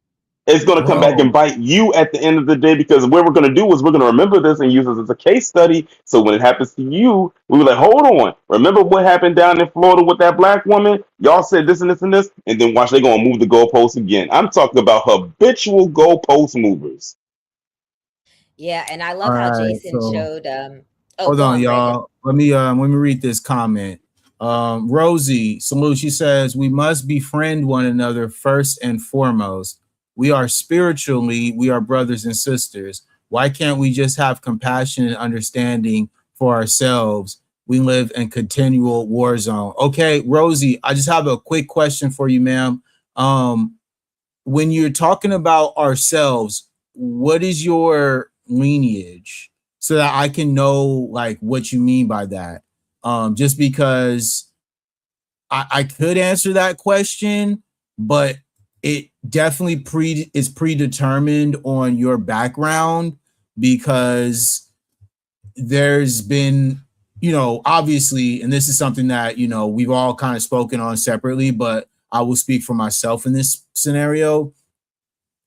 Black Americans have been the most forgiving and understanding of all people on planet Earth. That cannot be debated. When it comes to what has happened to us and the things that we have been through, terrorized constantly over generations of time, we have always found a way to give people the benefit of the doubt, to be accepting and understanding of what they did to us as the victims. And it really upsets me to my core when we always have to be the moral high ground for the entire world to admire, but in the same token, we don't get the respect that is deserved for us having to hold that burden. Somebody help me understand how that makes sense for Black Americans to always be the ones to have to hold the shoulders of everybody else when we want to say, nah, man, we need to actually worry about ourselves now. We can't hold that cross no more, y'all. We can't bear it, bro. All right. So Rosie, regardless, like, you know, I'm not trying to go off on you, Rosie, she's one of my but just from subscribers my as well. perspective, She's that's FBA. just really where I'm at with it. Like, I can't keep going with the we need to be friends and can we all just get along? Like, bro, we've been trying to do that. But Rosie, she's one of my subscribers. So she's FBA. So she's saying that we have to befriend one another first. She's saying that Black people, like, we're not befriending ourselves. That's what she's saying. Yeah. Like, we are spiritually brothers, sisters, but we just have to. She's saying we don't stick up for ourselves, Black people. Yeah. Because it's important, man. Like, and that's just some of the narrative too that I want to put out here too, is the fact that like that part of this story is being pushed. I don't like it. I don't like the fact how they're trying to gaslight Black people because we know that something is going on, right? We know the history of this place and the fact that we always have to be the ones to be, no, guys, just be cool, okay? It's not what you think. I'm tired of that shit, bro. She's saying for ourselves, like, we don't have but just like, for the point though, right? Just for the point and like the atmosphere that we're in right now, I want to make that clear. Like, I got to make that distinction, is the fact that I'm seeing this narrative trying to be crept in, right? Because there are now even people, right? Like when we looked at the whole Amber Geiger situation, right? With Botham Jean. Now that's coming back up, right? Because of how forgiving, right, the judge was and his family was. Meanwhile, this white lady went ahead and unalived this man while he was eating ice cream in the comfort of his own home. We supposed to be accepting. No, she's not talking about that. But I agree with you. And also too, well, first things first, both of y'all on Instagram, right? Yes. Do me a favor. The next time you go on IG, go into the search bar and type in this page name, Leave Black People Alone TV. Oh, and I'm telling you, are you familiar with that page? Familiar with that stuff. Okay, never mind. Then I don't have to go any further than that. I'm about to discover that page maybe about 2 weeks ago. I must have spent an hour looking at them videos. But it's funny that you was talking about like forgiving and everything like that, because Professor Black Truth did a video yesterday. No, well, for me, it's 2 days ago because it's after 12 here. Mm-hmm. But the one that he did on the judge that presided over the Dylan Roof trial, and what he said during that trial, before the trial even began. Fast forward to now, you see the degenerate stuff that he was involved with. Mm-hmm. I did a whole live stream on that guy, and mind you, when I did a live stream on it, YouTube made sure that video didn't get no views. That's all I'm gonna say. That's all I'm gonna say. I almost uploaded it. Dark, like when I talk about the darkest of PDF files and PDF file behavior. He's the worst. He's the worst I've ever seen. Like real talk. Like dealing with underage children no older than a years old, y'all. This is the type of person we're dealing with here. A judge, okay? Yeah, because I had posted it up as a TikTok video, but I didn't go into all of the detail. I just kind of I stayed surface level with it, and man, it was absolutely insane when I heard all the details on Sunday. Like that was absolutely. I was just sitting there, just like You got to put I disclaimers on them videos straight up. exactly like put viewer discretion is advised at the beginning of it or something. But Right. yeah, it was absolutely insane what I learned about this one individual. Yeah. Yeah, they're all living pervert lives. But I wanted to go back to the Florida thing.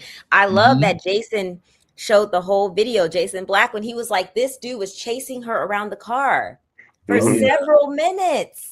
Do you understand? Like and then they're like, oh, well, she could get to her car to get the gun. Yeah, but she could get into her car and then he's standing in front of it. And then if she drives and hits him, then she's going to prison. Like, there's no way out of this. There's no way. I was so proud of her, man. We need to give that woman claps. Yeah, let me give her a round of applause. Yeah, for give her a round of for applause. the sister standing on business. You know, sometimes we gotta stand business against these irrational people. We'll say irrational. And he was so dumb. Like, why would you chase after someone who clearly has a firearm pointed at you, loaded, like, and you are still approaching them as if you must have thought you was on TV or something, Look, and that you would come back to life.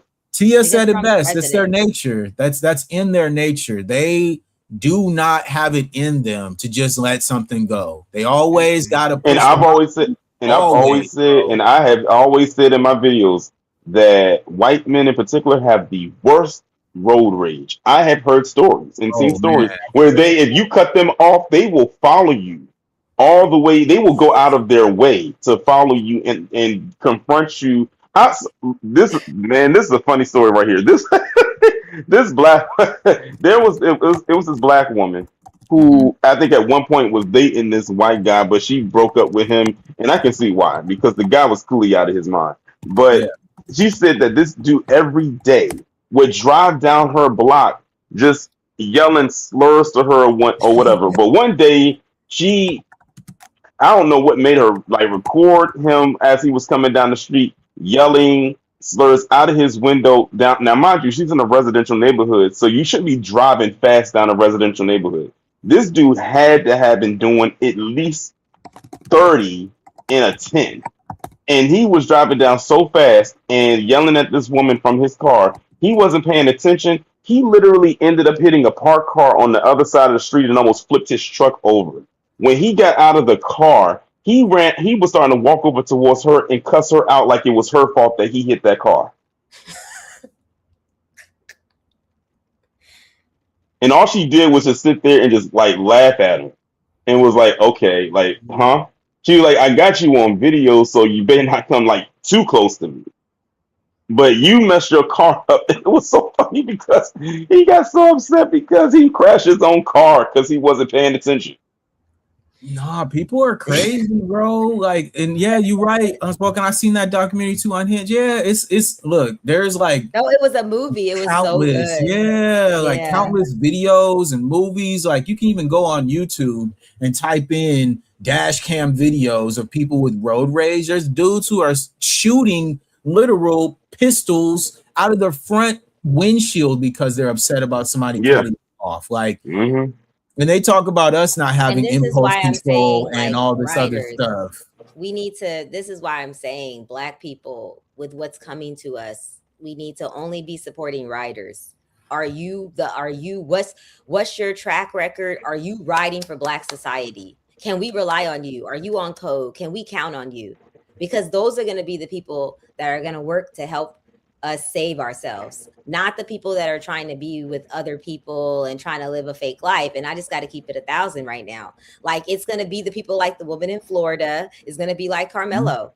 It's going to be like they love their black lives more than they care about protecting your white fragility. Michael Johnson. Yep. Oh yeah. 100%. You know. And that's why it's like it's an interesting perspective now, because these stories, obviously, they're all kind of happening all at the same time, and we're all in this same world, right? But in reality, like it's one of those things. You're right. We are starting to see that distinction of people who are just not willing to take it. You know what I mean? we heard about obviously what the sister did to them lawyers who was terrorizing her and her mother. Oh You know yeah. what I mean? That's another one we need to Yeah, support. like, you know, I remember that. yeah, there's a lot of outliers, right? Also, oh, let me type his name in this because I want to make sure I got his name correct. Yeah, Let me sure. see. Yeah, but it's, you know, we gotta make sure that we give people that credit because we already know what's going on. And the fact that we are now not being so, like you said, easy to just Rodney Hinton Jr. Yes, sir.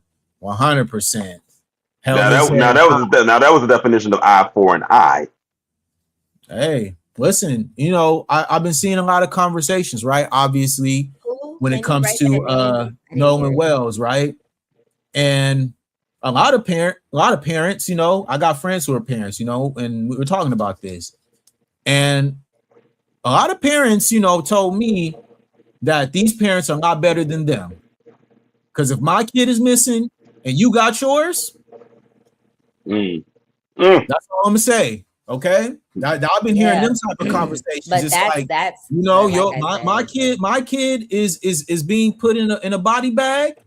Well, yeah. Where you know what I'm saying? Well, you know, that's all I'm gonna say. Those are black riders, though. Those are black riders that live in black neighborhoods and communities. Let's just keep it real. And also too, like the one in it was one in New York, and Professor Bletchu brings this one up often. The one where it was some white teens or something like that was bullying this black man's son or something like that, and then they had the nerve to actually try to roll up mob style to his house to go after his one black son, and dad was like, "Oh no, this ain't happening." That guy went in there and got his power tool and popped off on one of them. One of them died, and they scattered like roaches and everything. The other one was literally dying, like probably in the yard. You know that they end up in New York. They tried to get him, like literally, they came to his house, and you wasn't about to allow this man to claim self-defense. Oh, that's the thing about New York, and they got the gun law thing too there, huh? Yeah. New York has very strict gun laws, very strict gun laws, which makes sense because they got all them people in one consolidated area. So, and I tell people all the time, you know, that didn't stop whatchamacallit, what was his name? The one that went to the grocery store. Where? That was upstate. And you know what's interesting is upstate New York, because I lived in New York before. Upstate New York is like the country. It is. I've been to upstate New York years ago, and it's a vast difference between upstate New York and where the 5 boroughs are. It's like Ohio. It's like a whole new place. It's a whole new world. Yeah, I always said every city that has a metropolitan in it definitely has a country rural area there. Yeah, because the white people were trying to get away, and then, they are. But then there was a black community in upstate New York though for a long time that was really solid. They had like a black resort up there too, I believe. Yeah. And I tell people, you know, the story. Obviously, you know, a lot of people forget about him, but Christopher Dorner, you know, I was out here. That's another soldier. Give it up for that man. Give it up. Hold on, let me make sure I get him his applause too. You know, to the hero and you know, a real individual, Christopher Dorner. You know, like I said, I tell this story all the time, but my dad was on the force when he was on the force, and they knew each other. You know what I'm saying? And it's very interesting, you know, just the story of what he went through, and obviously the corruption that he saw, right? And you know, there's a lot of people who aren't sitting back no more. You know, obviously. There's a lot of corruption that's been going on for generations, and especially for Black Americans who had to sit back, who have dedicated their lives, who, you know, everybody knows that Christopher Dorner was a decorated military veteran, okay? It's a guy with a lot of, you know, military training that the LAPD just wasn't ready for, all right? And it's a lot of brothers out there who got a lot of really serious training, and, you know, at the flip of a switch, anything could go down. I've And always said the LAPD is in my top 5 most corrupt police departments. oh yeah, Oh, for sure. it's For bad, sure. bro. Like it's Well, one you of the know the worst. history. They moved up a lot of the white Hmm. police officers from the South. And this is Yep. why LAPD actually became worse because them white boys from LA, like born and raised, they can't. They will never possess the amount of hatred for black people like a white person that's born in Los Angeles. They will never possess the amount of hatred for black people like a white person from the South will Hmm. because they are born in Los Angeles. And me and Brandon, we both know that. Like, it's like Yeah. those kind of white people, they're yuppies. And again, they're in these liberal places. But guess what? Guess what the positive is? They're taught about racism. They're taught about microaggressions. White people in LA that are from there, they will correct themselves. They know better.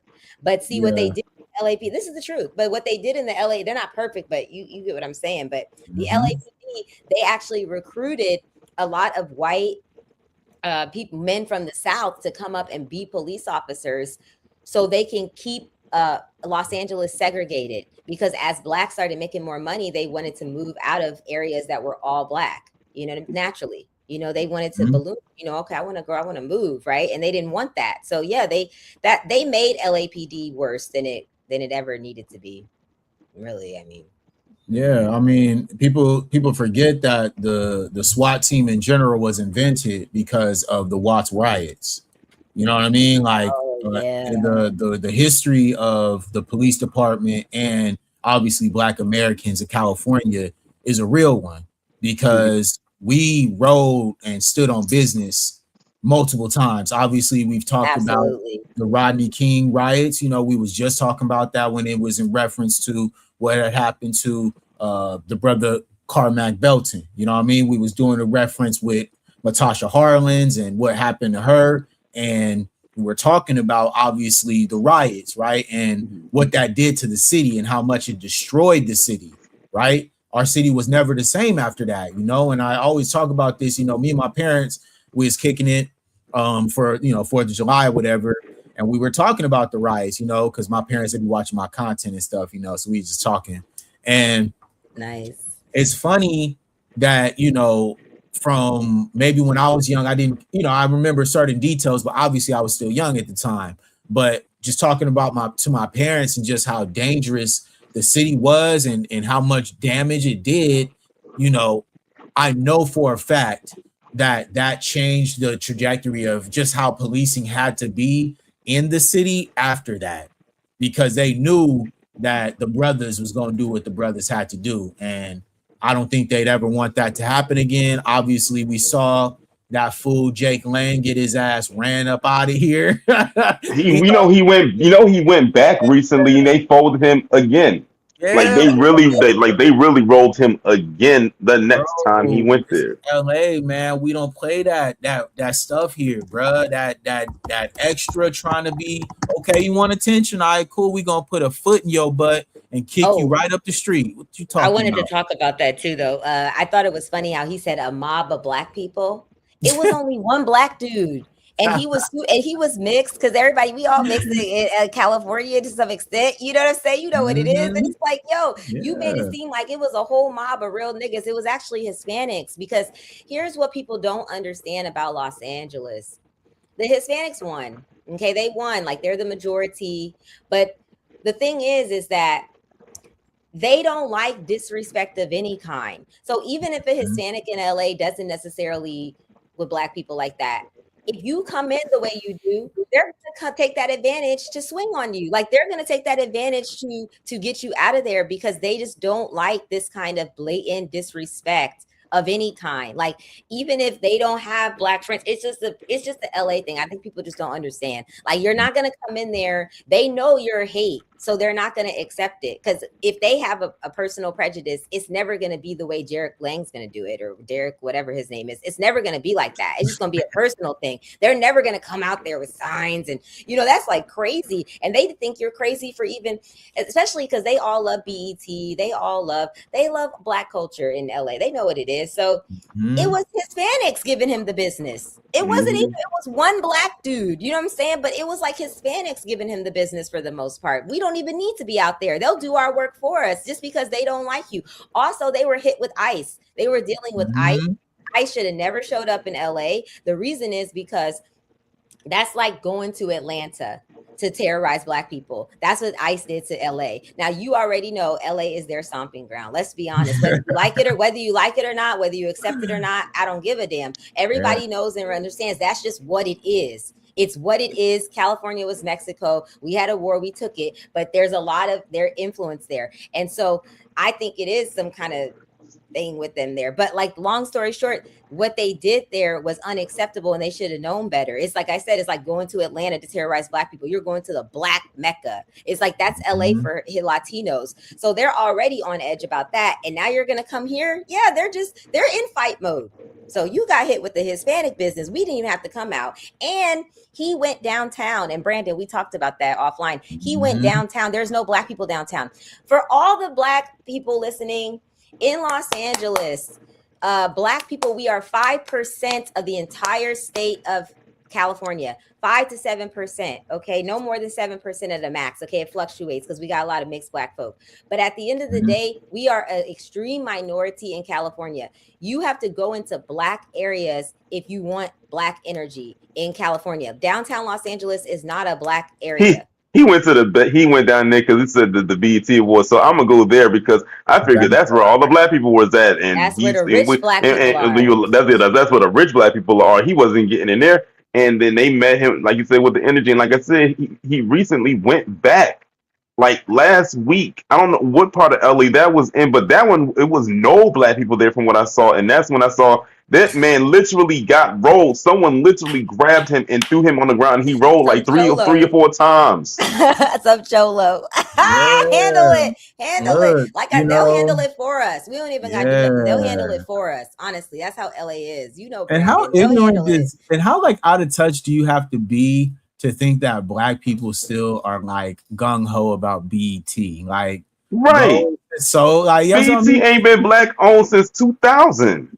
Facts. Not relevant at all. You know, obviously, sure, if you want to, you know, catch some celebrities, which he was, you know, trying to do essentially, right? But even then, like, you're not even getting like the real Black artists. Like, you're getting, you know. And two additional things that annoy me with Jake Lang, outside of him, of course, being definitely anti-Black, is one, he has bad and horrible posture. Have you seen this man walk? I mean, this dude walks like he is a Tetris block, and it's just horrible. And then the other thing too, he be killing me when he wears that small little toy vest. He looks like Doofy from Scary Movie. That's who it is. That's who he reminds me of. When he wears that, when he reminds me of Doofy. Nah, it's wild. I mean, because you got to think like, these people in their head, they think they're the shit. Like he thinks that he just, you know what I mean? Like he thinks. And this dude is like 31. He is 31. Yes. He is 31 years old, and he when my subscribers found out how old he was, they was like, "Hold on, they must." I said, "We need to see some ID," because I don't believe that this man is only 31 years old. There's no way. There's no way. Yeah, that's what hate will do to you. That's what self-hate will do to you. That's what anxiety will do to you, because this guy has to always keep his head on a swivel because he always got something to say about everybody else. Right? And what be killing me is when he be going when he be going. No, I'm saying when he goes outside and everything like that. I'm sure y'all saw it in the video. When they was like putting hands on him, he was like, "Stop touching me! Stop hitting me!" Bro, that's a dude who's never been in a fight. Who doesn't? Right, you can tell. He's never been in a fight. Yeah, he doesn't have any real like life experience. You could tell he's always been coddled by his mother. His mother's trying to call to get him bailed out and see how they're treating him in jail when he's antagonizing and being racist. Imagine that. Imagine you get to be a racist and your mama still making sure that you okay off the bull crap antics that you're pulling out here on the daily. It's the land of white supremacy, man. I'm telling you. I think he's a paid agitator, though. 100%. I think somebody's funding him. What do you guys think? Yeah, because I believe so too. Because like, how is he able to afford to go to all these places? And it's not like these are places that you could just drive to. Like you got to fly to some of these places, and I highly doubt he's driving cross country to get to these places. But my thing is this: he was holding up a sign out there called "Black Parents and Failures," but you the one out there walking around with a whole ankle monitor on. What does that make your mother? You know what I'm saying? First off, how does that? Well, Black Parents Are Failures outside of the BET Awards, where all these Black people have more money than he'll ever have. Like, make that make sense. Like, what do you mean? Like that all these Black people were raised by somebody and they're successful, even if we don't all agree with their different versions of success. But nonetheless, that sign is a mute point in front of BET, especially like the awards. Yeah, but that's the thing about racists. It don't got to make sense. And that's what, and that goes and unspoken. It goes back to what LBJ said years ago about convincing the lowest white man that he's more successful than the most wealthiest Black man. Right. Like Jake Lang feels like because he knows that he doesn't have all the money in the world. He knows he'll never attain a certain level of wealth, but he knows he has his whiteness at the end of the day, and that privilege, and that to him makes him feel superior. Right. Because he says, I may not have the wealth of, say, I'll put a Robert S. Smith. I'll put someone out there like that. I may not have the wealth of a Robert S. Smith, who was like the third richest like Black American in the establishment. Who, by the way, back in 2019 paid off the student loans for the graduating class in Morehouse. I always like to bring that up. Yeah. But he may not have the wealth of a Robert F. Smith, but because he has his whiteness and privilege, is what will make him feel superior to him. Mm-hmm. Even though I'm sure Robert F. Smith wanted to, he could activate the gauntlet at any given time on Jake Lang, and that would be it. Of course. Yeah. I want to talk about Obama's kids real quick, because when I think about because I want to kind of bring it back for a minute. Like, I want to bring it back to I feel like when I think about Black kids that are safe with all white kids, the only kids I could think of is Obama's kids, Malia and Sasha. And the only reason is because Obama was the president, and he will send in the Secret Service or some kind of mercenary to off you. And everybody knows that. Like that's how it's got to be. Like, if you grew up rich your whole life and you went to school with a majority whites, but you were always rich, they were always rich, your dad's a judge, your mom's a lawyer, their dad's a judge, their mom's a lawyer, and your whole life nobody ever went bankrupt, everybody kept their status, their class status. That's the only time I could see where white people would feel like there is danger if I decide to pull I'm white and I say so and do something to you, I will pay the severe consequences for this death. I feel like that's the only situation where that would go down, where you would actually be held accountable. Like, it's got to be like the exact same level. Nobody's class status ever fell, same money. You see what I'm saying? It has to be where they fear something happening to you because they know they will be held accountable either legally or illegally. Yeah, and that's why I think, obviously when we talk about tangibles for foundational Black Americans, the anti-Black hate crime bill really does actually reign true with a lot of these stories that we've gone over literally this whole night. Like, obviously, like we mentioned, we already talked about the history of Mississippi and the way that they've treated Black Americans over a generation of time. And the fact that it all lines up, I really do think that these type of things, like you mentioned, if there is legislation that tells people, hey, man, these racially charged crimes are going to be held on a federal level, at least we could second guess about what they're doing. I mean, it's not going to stop because people are going to still do what they want to do. At the end of the day, like, Black folks still got to move differently. Yeah, you know what I'm saying? That's but why we got to for gatekeep. the most part, go ahead, Torian. No, I was going back to unspoken. It's funny that you mentioned Obama's kids. Do you know who Sasha is actually currently dating? Yeah, the Clifton Powell's son. Mm-hmm. They said, and I had to look it up to see if they were still dating. Apparently, from what I gathered, they are still dating and have been dating since 2022. I hope that works out. Could you imagine though if they got married? Could you imagine to have that's just how it is with Martin's daughter and Eddie Murphy's son. Yeah. Right. And now they and Well, now they and now they both have a child together. They said that people saying that's gonna be one that's funny baby when they beautiful. grow up because look at who their Exactly. grandfathers are. Exactly. And I think the other one, she was dating an Ethiopian guy that was like 31. He was like much older than her, like 7 or 8 years older than her. He's like Ethiopian. Um, so yeah, I mean, hopefully listen, they're the only kind of black kids that can be in that space and be 100% safe because Obama will send a mercenary to off whoever touches his kids. But the truth is that my personal opinion on that is I don't know if Obama really wants them to marry. I don't know. Maybe he does want them to marry black now because of all the hate he's still getting. Even you know what I'm saying. Maybe he does want them to marry black, but I don't know. What do y'all think?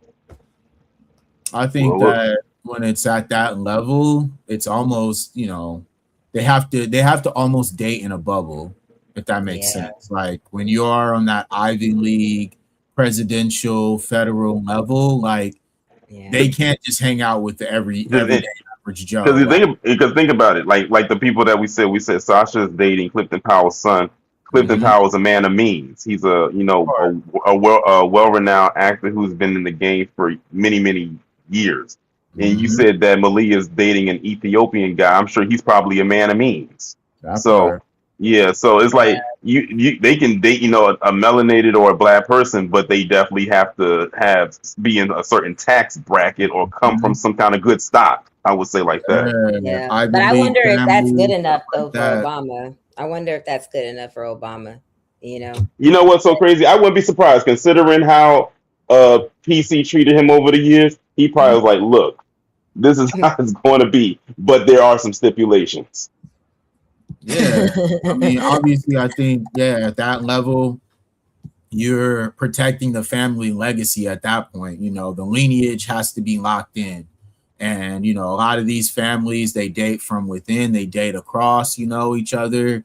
Obviously, we know Trump's children and they're dating the Kushners and all that connections. And obviously, there's a lot of back and forth in that. And we're going to see more But of it as these kids grow older. We're but going to I will see. say this, and not like I really care because I don't really care about the Obamas. But well, I will say this: his kids, I think Malia and Sasha should marry black because BET, the owner of BET, Bob Johnson, his Mhm. daughter married a white dude, and he used her, and then divorced her, and then remarried a white woman. So, Oh, and yeah. she rode equestrian. Yeah, she grew up in that world. She rides equestrian. Oh, she's one of those. Like she's very cultured, but she still didn't understand. Like You don't Mhm. want to she know. can, oh, go on. You want to know who is like a person who I guess you can say would be the example of all around black excellence? Victor Glover, Mm. Who's that? Victor the Glover. astronaut, Yeah. Oh, Yeah. the My one that what's up? the one that went up and the one that went up and did the orbit a couple months ago. And the reason yeah. I say Oh it, yeah. I yeah, just looked Mhm. it I up. mean down to the dog. I mean the dog is Mhm. even black. Yeah, yeah. My dad actually knows him personally. They're like in the same fraternity or whatever. But yeah, he's a great guy, and obviously, like you mentioned, He's like he from comes from real Pomona. stuff. Yeah, He's from Pomona. he's got a real history. Like Wow. obviously, he's an exceptional athlete, which kind of a lot of people don't know. But he's like a legend in Pomona for Pomona I sports, see and his then family. yeah, Beautiful. and then he just Wow. went on to become an astronaut and all the things. But yeah, great dude, like you said, and he keeps it ultra black over there. I love that. Yeah. Yeah, but that's a part of it, I love that. if you're gonna do it and you're gonna keep it within your own, like you can really do some things. You know what I'm saying? And hopefully, I just wish His more black family's people beautiful. would take more heed of that. And like you said, we don't Wow. know what the Obamas will do or the daughters, what they'll choose, but I hope that they do choose somebody who reflects their own background because yeah, they will definitely, catch some hell whether they want to or not. That's just the public eye that they're in. Yeah, and then her Bob Johnson, his son is with a black girl, but the Mhm. daughter, yeah, she married that white dude. He ended up divorcing her, probably cheated on her, and then remarried a white woman. and just moved on along. And he was not, oh, here's the point I wanted to make. He did not have the same amount of money that Bob Johnson had. His family wasn't the same status, but he was white. And that's unacceptable. Because if you're in that world and you're going to marry a white man, she should have married a white man whose family had the same amount of money as her. But here's the kicker. Would they want that for their son? Even though it's Bob Johnson. You see what I'm saying? There's so many layers to this. Yeah. And obviously, like when we are talking about that, like being white is just enough, right? That's right. And that like the final synopsis of this, like long as you white, it don't matter. You good enough. You know what I'm saying? It surpasses status in comparison to what we can produce and what we make. Obviously, like you mentioned, it can be going out too. The wealth that we created still is getting outsourced to them people. Insane. That's why we used to have Jack and Jill, and for better or for worse. Oh yeah, for better or for worse, the black bourgeoisie. They the boule, the boule is for a reason, because they knew that they could never be accepted in white society with their money and wealth. It meant nothing. Yeah. They were still black. It's funny you brought that up, because literally I felt like I went down a mini rabbit hole with that. Maybe about a month or so ago, I went online and I was looking up, Martha's Vineyard. Oh yeah, like that's the foundation of it right there. Like up there in Massachusetts on Martha's Vineyard, and basically they got that whole land to themselves. Who was it? What clothing line was it? Tommy Hilfiger? No, Polo. Polo had recently did a campaign about that sometime this year, and I think I did a video about that, and it was basically questioning what was the end goal with that campaign. Yeah. And I think obviously like Ralph Lauren, he's taken a lot of inspiration from black American designers. It's pretty well documented. It's kind of crazy actually. Oh, definitely. But yeah, it's an interesting perspective, man, because people sleep on the fact that like a lot of those Ivy League styles, that's based on HBCUs and what we used to look like. They wasn't on that. I think like a different world. Yeah, they wasn't on that Letterman shit. We was on that. We started that whole sportsman look. And then obviously, what we do trends across all, genres, but I always say we are the trend. I say we are the trendsetters of the world. When we pick it up, everyone else wants to hold it, but when we put it down, everyone's done with it. Look, man, we watched them talk crazy about the Michael Jackson movie for how long, and it's still doing numbers. Like, $1 billion. They're doing a documentary, right? It hit $1 billion. Yeah, Netflix is trying to drop. Well, Netflix did their so-called documentary, and that didn't do what they thought it was going to do. I don't even know why they decided to put that crap out. I wish they would stop talking about the scandal and the kids, and stop talking about the sexual abuse that you never had proof for. Can we just stop talking about it? Or you can talk about the real perpetrators of said crime. How about that? Right, like Epstein. Notice how they stopped talking about Epstein. They're throwing a lot of stuff at the wall, hoping anything sticks, so we can stop talking about Epstein. I hate to say this, but this is just so true. The Carmelo Anthony case and all these cases were gifts to them to be able to put some distraction away from what's really going on with them Epstein files. He done started a war, and people ain't even talking about the war. That's what's the crazy part. Like, people, you know what I'm saying? Like people be talking about it, but they don't really be talking about it like they should. Yeah, it used to be a thing when you couldn't go a day without hearing about that straight of her moves. It's slowly dying out, and guess what's the number one story now? Nolan Wells. Because Nolan they know Wells. I almost feel like white America, like our government has buttons they press. One is fear, one is anxiety, one's racism, one's gas, one's war. Okay, what button are we going to press today? to rile up Americans to get them sidetracked. Like, and then I feel like they just commence, okay, whatever, okay, we're gonna press the race button today. Whatever happened racially in the news that we know is gonna rile people up, let's tell all the news outlets to pump that as much as possible, run that clip as much as possible. You see what I'm saying? Like, I feel like they orchestrate these things to organize our energy and have it go a certain way. You know, it's like mind control in a way. That's why I said, when I look at things, I really dissect them from how I view life. You know what I'm saying? And how I feel like we need to be moving, not from how like everybody else feels like we need to say about this. Because that, I feel like that's what they want, kind of. They want, again, it's just like, it's a distraction tool. They think that we're gonna chase every story with Black folks dying.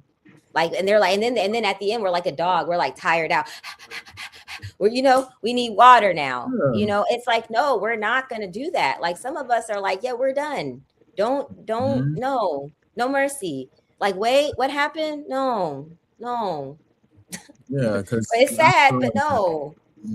Yeah, it's just a lot of, you know, like I said, like these last couple of weeks where I, you know, took off. Obviously, there's been a lot going on, but I felt like it was necessary to not engage in enough BS after we had already seen so much, right? Especially for creators like us who speak on a lot of things that aren't easy topics to talk about, you know, hard to digest, things that would bother a lot of people. A lot of people are scared of these topics, you know what I'm saying? Because it's real. It's a lot of people's lives that are on the line. Obviously, we watched Carmelo lose a good chunk of his. You feel me? Regardless of us sitting on here talking about it, Carmelo is in a cell right now. He is, but he's got a good team. He's got a good appeal team. Yeah, but the goal is the time that he's losing right now, he'll never be able to get back. And that pisses me off. It pisses me off because at the end of the day, he dealing with something that he shouldn't have to. Because if the roles were reversed, I can guarantee you the Metcalf boys would be chilling right now. Of course. They'd be getting. I'll take you another step further. There probably wouldn't have been a trial. Deals, okay. Live streamers will be having them on for interviews, book deals. Come on, they'll be putting them on MMA fights, bro. They probably would give them a show. Straight up, I'm not lying to you, man. The MMA community would get behind them. I mean, think about look at what they did with Kyle Rittenhouse. Straight up. Oh yeah, you're a hero. You're a hero when you kill Black people. MMA gym around real fighters, okay? And one of the Black fighters pressed him like, "Why y'all bring this motherfucker in here? Like, what is we doing?" And then they had to get him out of there because he got scared. He should be scared. You should be uncomfortable coming around Black folks and they trying to parade you around like you some hero, like you did something. But then you around real fighters and you ain't got no pistol. Now you scary, bro. Get out of here, man. And another person with bad posture. Facts. Facts. Just scary, on the posture thing. But you know what? How many white people do you see comfortable being with a whole bunch of Black people? How many times do you see on your social media, on TV, where there's one white person with a whole bunch of Black people? Nah, let's keep it extra buck. They only comfortable around Black women and Black children. That's a fact. They are terrified when Black men are in the equation. Oh, most definitely. Like, I don't know if y'all saw that guy that be going around asking random people about what's going on with Black people. Like, he be bringing up them fake stats, and when he be asking white women who do they think is better in bed, white men or Black men? That's a weird question to ask any woman. Like that's just crazy, but that just shows you how, you know, the mindset he is. But the reason I brought him up is because when he was in Miami doing that, a Black man pressed him. This dude looked like he was about to piss and shit himself at the same time. Listen, bro. And that man met him with some ancestral energy.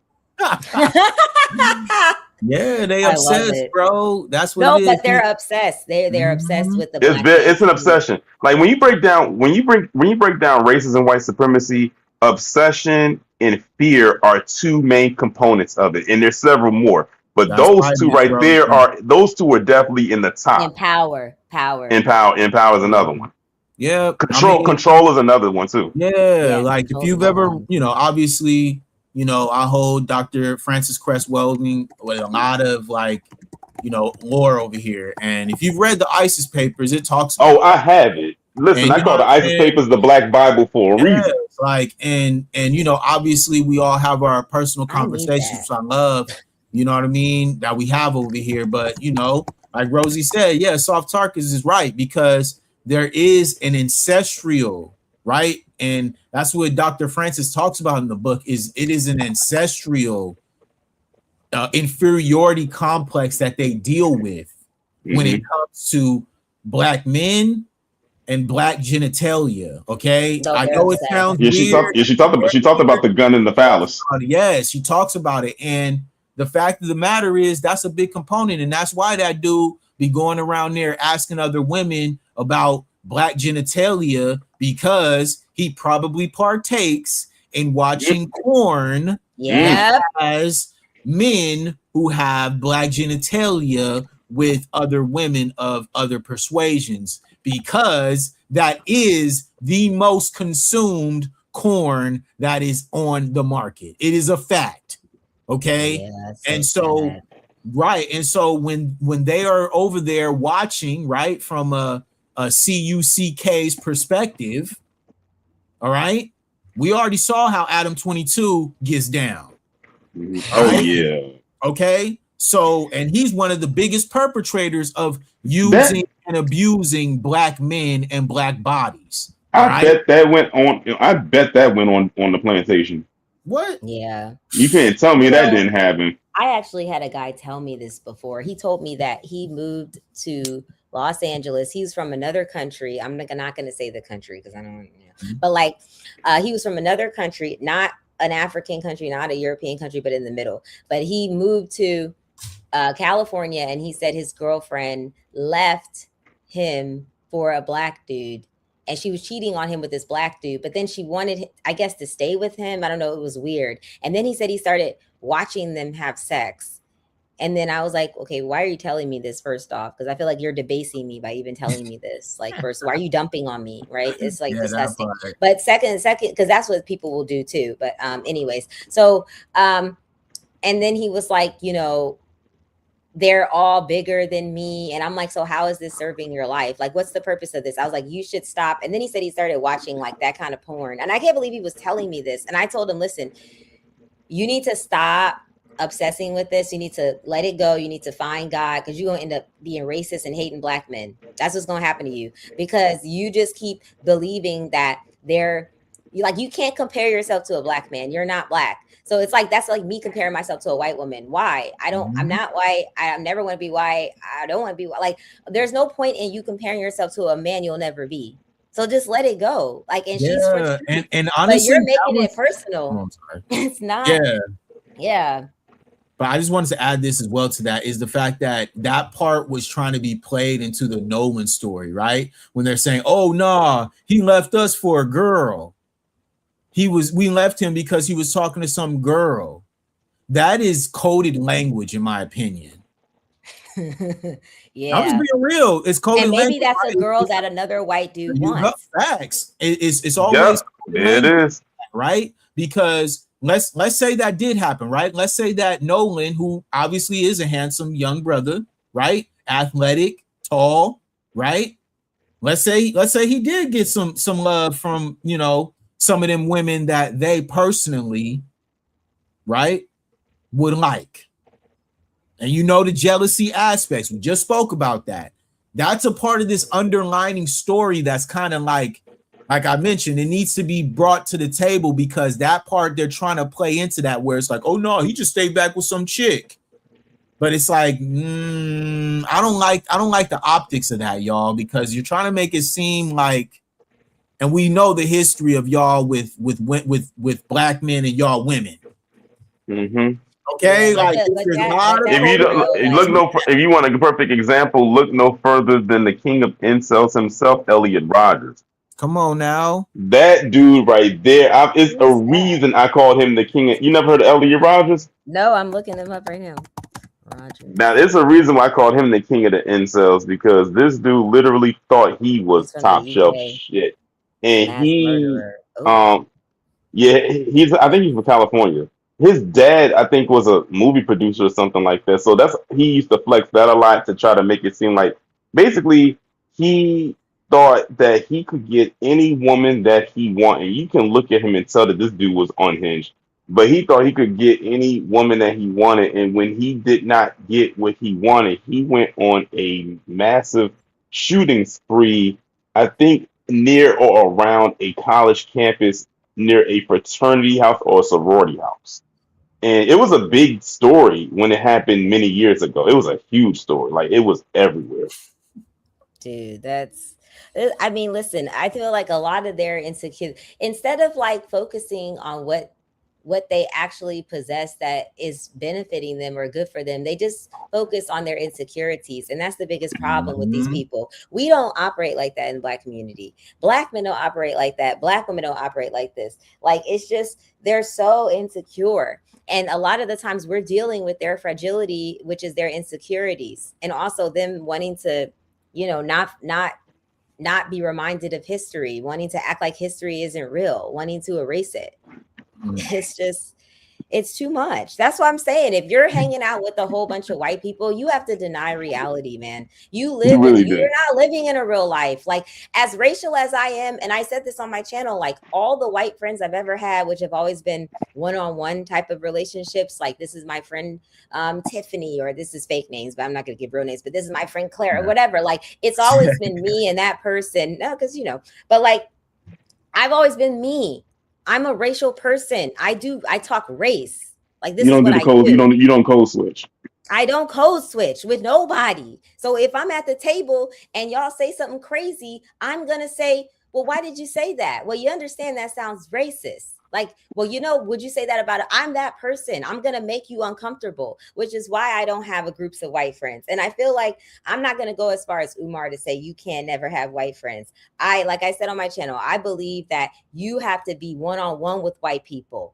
That's the best you're going to get from them, is one-on-one. You understand? When they can be themselves with you and you can be yourselves with them. Once white people get around other white people, it's over. They get on code. It's just who they are. It's a biological thing. Once they're not like us. We are individual people. We think individually. Me, you, like all three of us right now, we don't all agree on everything, but we're still here. We don't have to agree on everything. That's the difference. When it comes to them, if I were on here and I'm white and we're all white, somebody would be changing. They would be like, oh, well, I can't disagree. I can't disagree with Brandon or Torian because we're all white. And they have this follow the leader thing really strongly with them, which is why once you get with more than one white person, they get into groupthink. They get into code. They get into the white bubble, right? And so that's why I'm saying, to me, you got to do one-on-one with them. And then you got to be honest. You got to talk race. Like, you have to have real expression of thought with these people. Like, you can't hold back, and then you'll know if they're really your friend. And if they respond and they're open and they're honest about racism and they're honest about white people and their families, then it's all good. But don't go somewhere with them and other white people, because then you might see another white person, because it's biological. They might show you a whole nother side now. I mean, you're teetering at that point. You see what I'm saying? That part. Yeah, and I think obviously, we live in a society now where, everything is 24/7. We're all like kind of out here, right? But when we're speaking on these type of interpersonal dynamics where you have like a predominantly white town, white state, and you have young Black men who are, apex specimens, right? A athlete who's obviously good looking, comes from a strong family, he's a good student. He's going to be a target. He's going to stand out. And I do feel like you, when you speak on this unspoken, is the fact that like parents in general have to be more specific and especially more strategic when it comes to placing your children in these spaces, man. Because if you feel like your son has a future, he can go anywhere and do that. You know what I'm saying? It don't got to just be in a predominantly white place. Okay, if you got the talent will be found, y'all. Like you guys don't got to do this to try to have a advantage. We're going to a place where it's like your son can be able to stand out more. It's like, no, like put We've him got to on start the making our spaces better, great again. We got to go. start making our communities great again.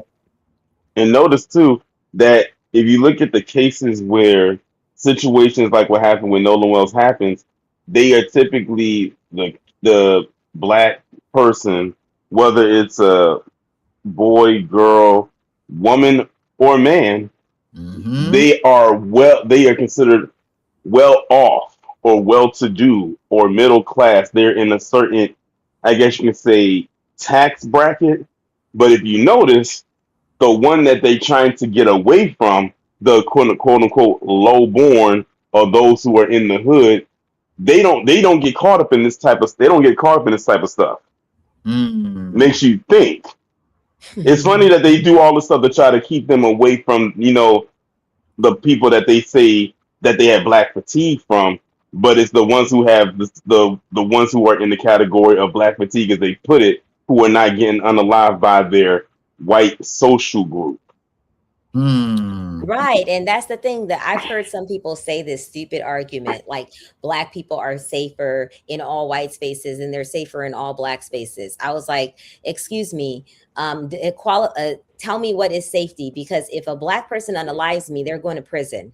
Right. They're gonna get found out, and to me, that's safety. Like I said, 100% of the law is on my side when I'm out with black girls, versus if I'm out with white girls, I got 30% of the law on my side now. My law has been diminished. My rights have been diminished 70% now because I'm riding with white girls that they have more power over me because of white privilege, because of white supremacy, not because they really are more powerful than me. It's because the system has allowed it to be so. Mm-hmm. So, I mean, like, how are we quantifying safety?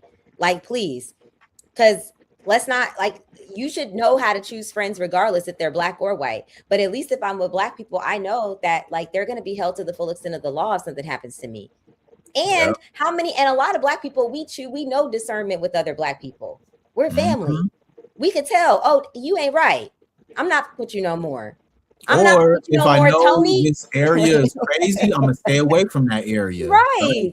Like we know it's gonna be some drama, we gonna stay out of that space. Exactly. You know? Good. Like I'm gonna just be over here. But like you said, like with these people and how they're raising their children, they're allowing them to think that they have a false sense of security. So these kids go out here thinking it's gonna be all good, right? Not understanding that it ain't just about who you're with. There could be people who you do not know in this space that you're going to. Are they going to be there to stand up for you if it goes down? Will they have your back, right? Will they not abandon you if you guys get into a dispute? All those things have to be considered, man. And you are like prey to them the minute, and they can smell it on you. That's what I said. That's exactly what I said. No, that's not my homie. Yeah, that's what I said. Green light, you know. Tori and Brandon, did you see the black kid who was I don't know why, again, I do not understand this, but he went out with I don't get it. He went out with all these white kids in some lake, and I don't understand why you're on a lake with white people. Oh, I know what you about to talk about. Go ahead. Talk about that. No. I'm saying, like, did you see that and how the white family saved him? But I think a lot of black people, this is where we get it wrong. We'll see a video like that and we'll say, oh, bad white people, but look, good white people. No. Those white people chose to have grace that day. They didn't have to. Those white people chose to care. They didn't have to. It's never guaranteed that they will do the right thing. With black people, it's almost 99% guaranteed we will do the right thing. I can confidently say that. We know how we are. 99% of the time, whether anybody, no matter who they are, we're probably going to do the right thing. This is the God's chosen. This is who we are. But when it comes to them, no. Like, they just happened to do the right thing, and it was good, but that's not guaranteed. Don't get it twisted. Yeah. And also too, notice that was not an American white family. That was a foreign white family. Oh, they were foreign? Yeah, because they had an accent. I don't know if you heard them talking. They had an accent. I didn't hear an accent. Yeah, they had an accent. That's Mhm. why the boys were looking weird then. Because I felt like the Oh boys, I my felt like god. I felt like the boys' energy was kind of strange. Like it seemed like I don't know if they were uncomfortable, the boys sitting in the middle Okay. of the, you know what I mean? Mhm. Like Yeah, it because was I like heard a, when I heard the mother talk, I definitely heard an accent. oh yeah. So see, they have no skin in the game. They're not a part of this white supremacist America. Mhm. So it's all fair. They see something wrong, they're probably gonna go help. That makes You know what sense. they gonna do? Yeah, that You makes know. sense. I didn't hear an accent. Wow, but that does the boys, the sons, the sons in the middle. Their energy did seem a little weird. So maybe they were confused as to what was happening. That's why they looked like that in the camera. I don't even know why. I thought it was fake at first because I was like, why are they filming? But that makes sense if they were foreign. They were filming. They're in America. I was like, why are they filming this? I thought it was staged at And it first. also makes you wonder too, like what would have happened if they weren't there? He would have died. Oh, for Mm, sure. He that would have part. died. And the fun and the crazy thing is the taunting again, but again, I go back to the hard ass take that the stance that I'm taking, the hard ass stance I'm taking. Why the hell would you take your black ass out there with white boys and you know you can't swim? Well, why are you out there in the first place? But definitely why are you out there? You know you can't swim. See, this is this is when this is the 2026 gaslight lie that we've sold black children, that we're Mhm. all the same, that we're all free. Again, that's like certain parts of LA or California and New York and Miami. That's not America. That's pockets of America. Those Mhm. Gap Hmm. commercials, those Old Navy And commercials, that's pockets of America. That's not and America. and also notice too, ever since the Nolan Well situation happened, you got some white people coming out here now mad at black people telling their black kids not to hang around white people. They some of them are getting so upset by that. I said, see, your guilt is showing right now. Now you letting it slip. Like you saying, why can't y'all let Right. them? Why can't you? Why are you telling your black kids not to hang out with white people? Off the heels of what just happened. I Do just you? think I'm it's like, do you? rude. I'm like, do you hate? It's rude. This is right up there with how Asians started to come at black people when we decided to not patronize their business after that Rick Child verdict. I'm like, y'all letting your slip show. Mhm. Well, And it's they don't like that their identity is keeps their cover keeps being blown. Like, you know, it's like their identity's crumbling and they see it in real time on TikTok and on Instagram, and they see how everything we've always said is true and it just keeps showing its ugly face and they hate it. They're so embarrassed. So either they're going to come on and make TikToks supporting, you know, us, or they're going to come on and go against us. Either way, they're just like, they're freaking out because it's so real. And everybody knows it's real. And again, I wouldn't say you can't hang out with white people. I would say on a one-on-one basis. And I would say don't go some places privately with white people, with a group of white people. It's just the context matters. You know, we all know a white person, right? We work with white Yeah, people most of the time. We're gonna be around white people, but it's like when it comes to your friend group, you need to really be with the rider. And that's why I said I don't 100% agree with Umar, because say you grew up with a white kid, he grew up in an all black community. Well, basically, in his mind, he probably thinks he's black. He has humanized black people in his mind because his whole life was black. His school was black. His neighborhood is black. That's a whole different white person from white people that don't grow up with black people at all. You can't even compare those white people. So again, it's all about context, you know? exactly. But those people are far and few between. Those white people are rare. but I think, at this point it's very Torian, obvious. what's your take? What's your take, Torian? Do you think that black people should stop hanging out with white people entirely? What's your take, Torian? What do you have white friends, Torian? No, I'm gonna be honest, I don't. Easy answer. No, so I you mean, think I mean, hey, like I'm saying, hey, hey, listen. I went to an HBCU, so you know that was oh, I was around black people from various regions, whether here or abroad.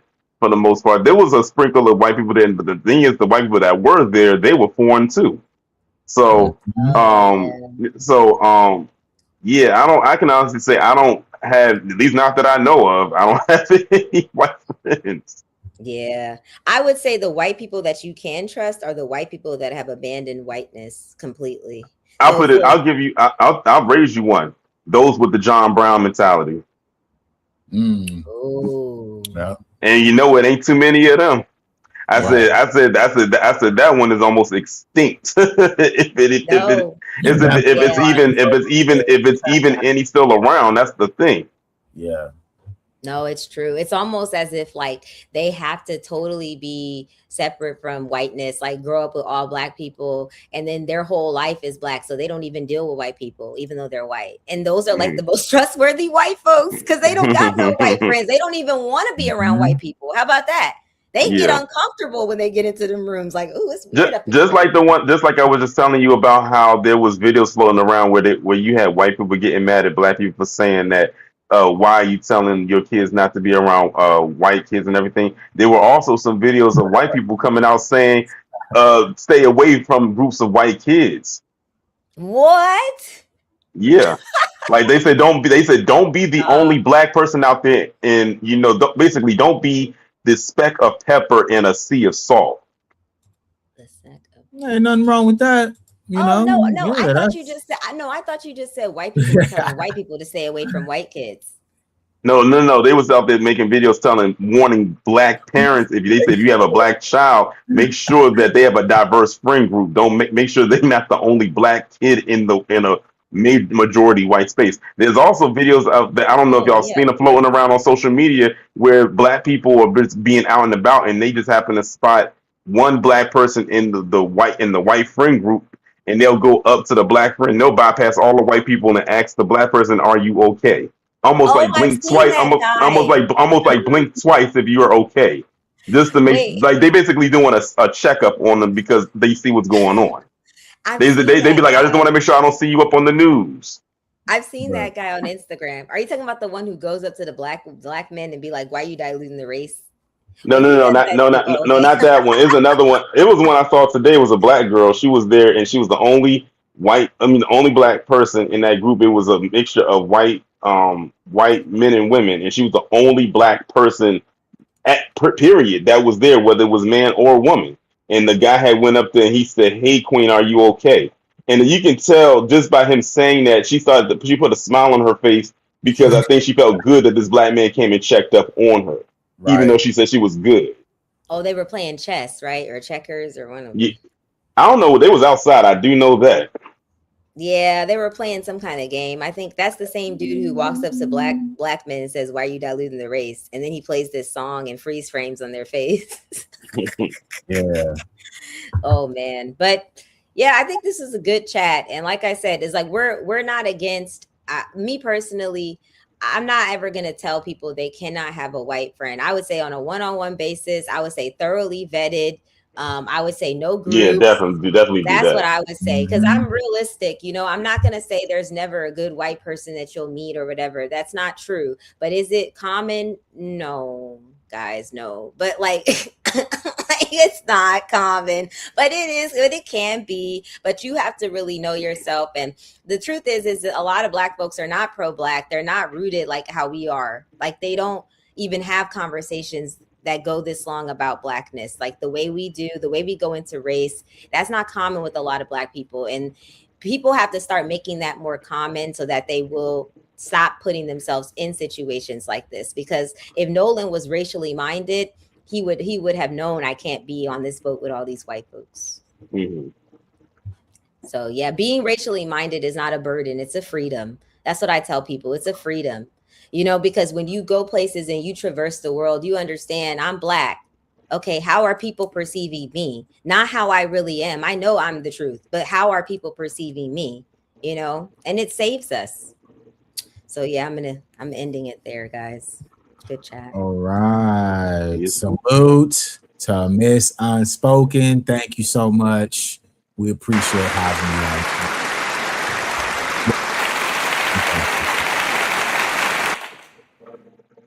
Thank you. See you later. Yeah. All right, Torian. Any last words, sir? Nah, this is a good conversation. I do appreciate coming up. Shout out to you when Unspoken. And to everyone else that was in the chat. This is definitely a good, much needed conversation. And I'm glad that this story has gone mainstream, and it seems like it's going to stay there for a while, and it should. You know, it's unfortunate though. There were other stories that came before that didn't get that kind of push, but you know, here we are, and it started the conversation up, and that's why I said the live that I'm gonna do today is gonna go more deeper into the other ones that were kind of like here today, gone tomorrow, blinking you'll miss it type of things, but it was like on the same trajectory. That part. Yeah, I'm gonna definitely be there for sure. I'm gonna pull up, you know what I'm saying? Make sure I'm in the chat and active, you know what I mean? Yeah. Yeah, appreciate you, bro. Always pulling up, man, showing love. Y'all make sure to go subscribe to Torian. He has an amazing channel. He drops pretty much every day. So there's always new content for y'all to check out and to consume. All right. So Torian, if you want, leave your channel in the chat for everybody to check you out. Appreciate you, brother. Yeah. Peace. All right. So final words from your boy Brandon. All right. So look, obviously this is a very crazy case. A lot of these cases lately have been, you know, like I mentioned, very personal to me. I feel a certain level of connection, you know what I mean, to all these young brothers, because whether it be me seeing myself in them as a youth, or me looking at them like I look at my nephews, or just a simple understanding of being a Black American and knowing, you know, the ins and outs of the things that we go through, right? Friend groups, finding out who's your friends, going through the motions of finding out who isn't your friends, right? These valuable lessons that we all learn as we grow up as men and women, you know? And I wanted to leave you guys with something as well. You know, this is my friend group, right? And as you see, one of my closest friends is white. His name is Nolan, ironically. Nolan's a great person. He's a good dude. As you guys see, so nothing but brothers right here. If he with the brothers, you know that. He's certified. You know what I'm saying? It's a good dude right there. And so it's very important that we all make sure that we understand that we all come from somewhere. And the fact that Nolan had to learn with his life that these friends weren't his friends is very unfortunate, and it's a terrible situation.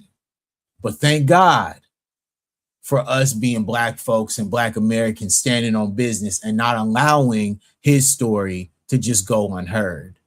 We're going to make sure that we continuously talk about these stories. And like Unspoken mentioned, you know, taking mental breaks. Taking mental breaks is very important. We work in a vacuum where we feel like we got to talk about everything, right? Especially as content creators. But you also have to make sure that self-preservation is real. And the only way that I can get on here and give you guys a conscious perspective, bringing the facts, bringing the research, is by making sure that I'm pouring back into myself just as much as I pour into my channel, and just as much as we pour into each other as supporters, back and forth. You know what I mean? Because this is an exchange, right? I give you guys the content that I feel is important, and you guys give me feedback so that I can get better and continue to do this. And I really do appreciate you guys, because every time I come on here, like I mentioned, y'all, I can have one person in the chat. That makes me satisfied, because anybody who takes time out of their day and out of their life to spend it with me to talk about these topics that I love to speak about, I really, really appreciate it. And that's why you guys should like and subscribe to the channel. All right. If you have not subscribed, make sure you subscribe. If you have not liked the video, please like the video. It helps me stay in the algorithm. You know, I've been off for a couple weeks, so it's probably going to take me a minute to get back in there. But we back. We back. We're going to make sure that we bring in these topics for y'all. I'm going to definitely be back tomorrow to, you know, kick it and cook on some new topics. We probably still, you know, if we got some new developments on what happens with Nolan, we're going to talk about it, you know, but I'm going to be here. So salute to everybody out there. Make sure you guys subscribe to the channel. Make sure you like the video. Make sure you hype the video. My name is Brandon B. I'm part of Elite Media, man, and I'm out. Peace.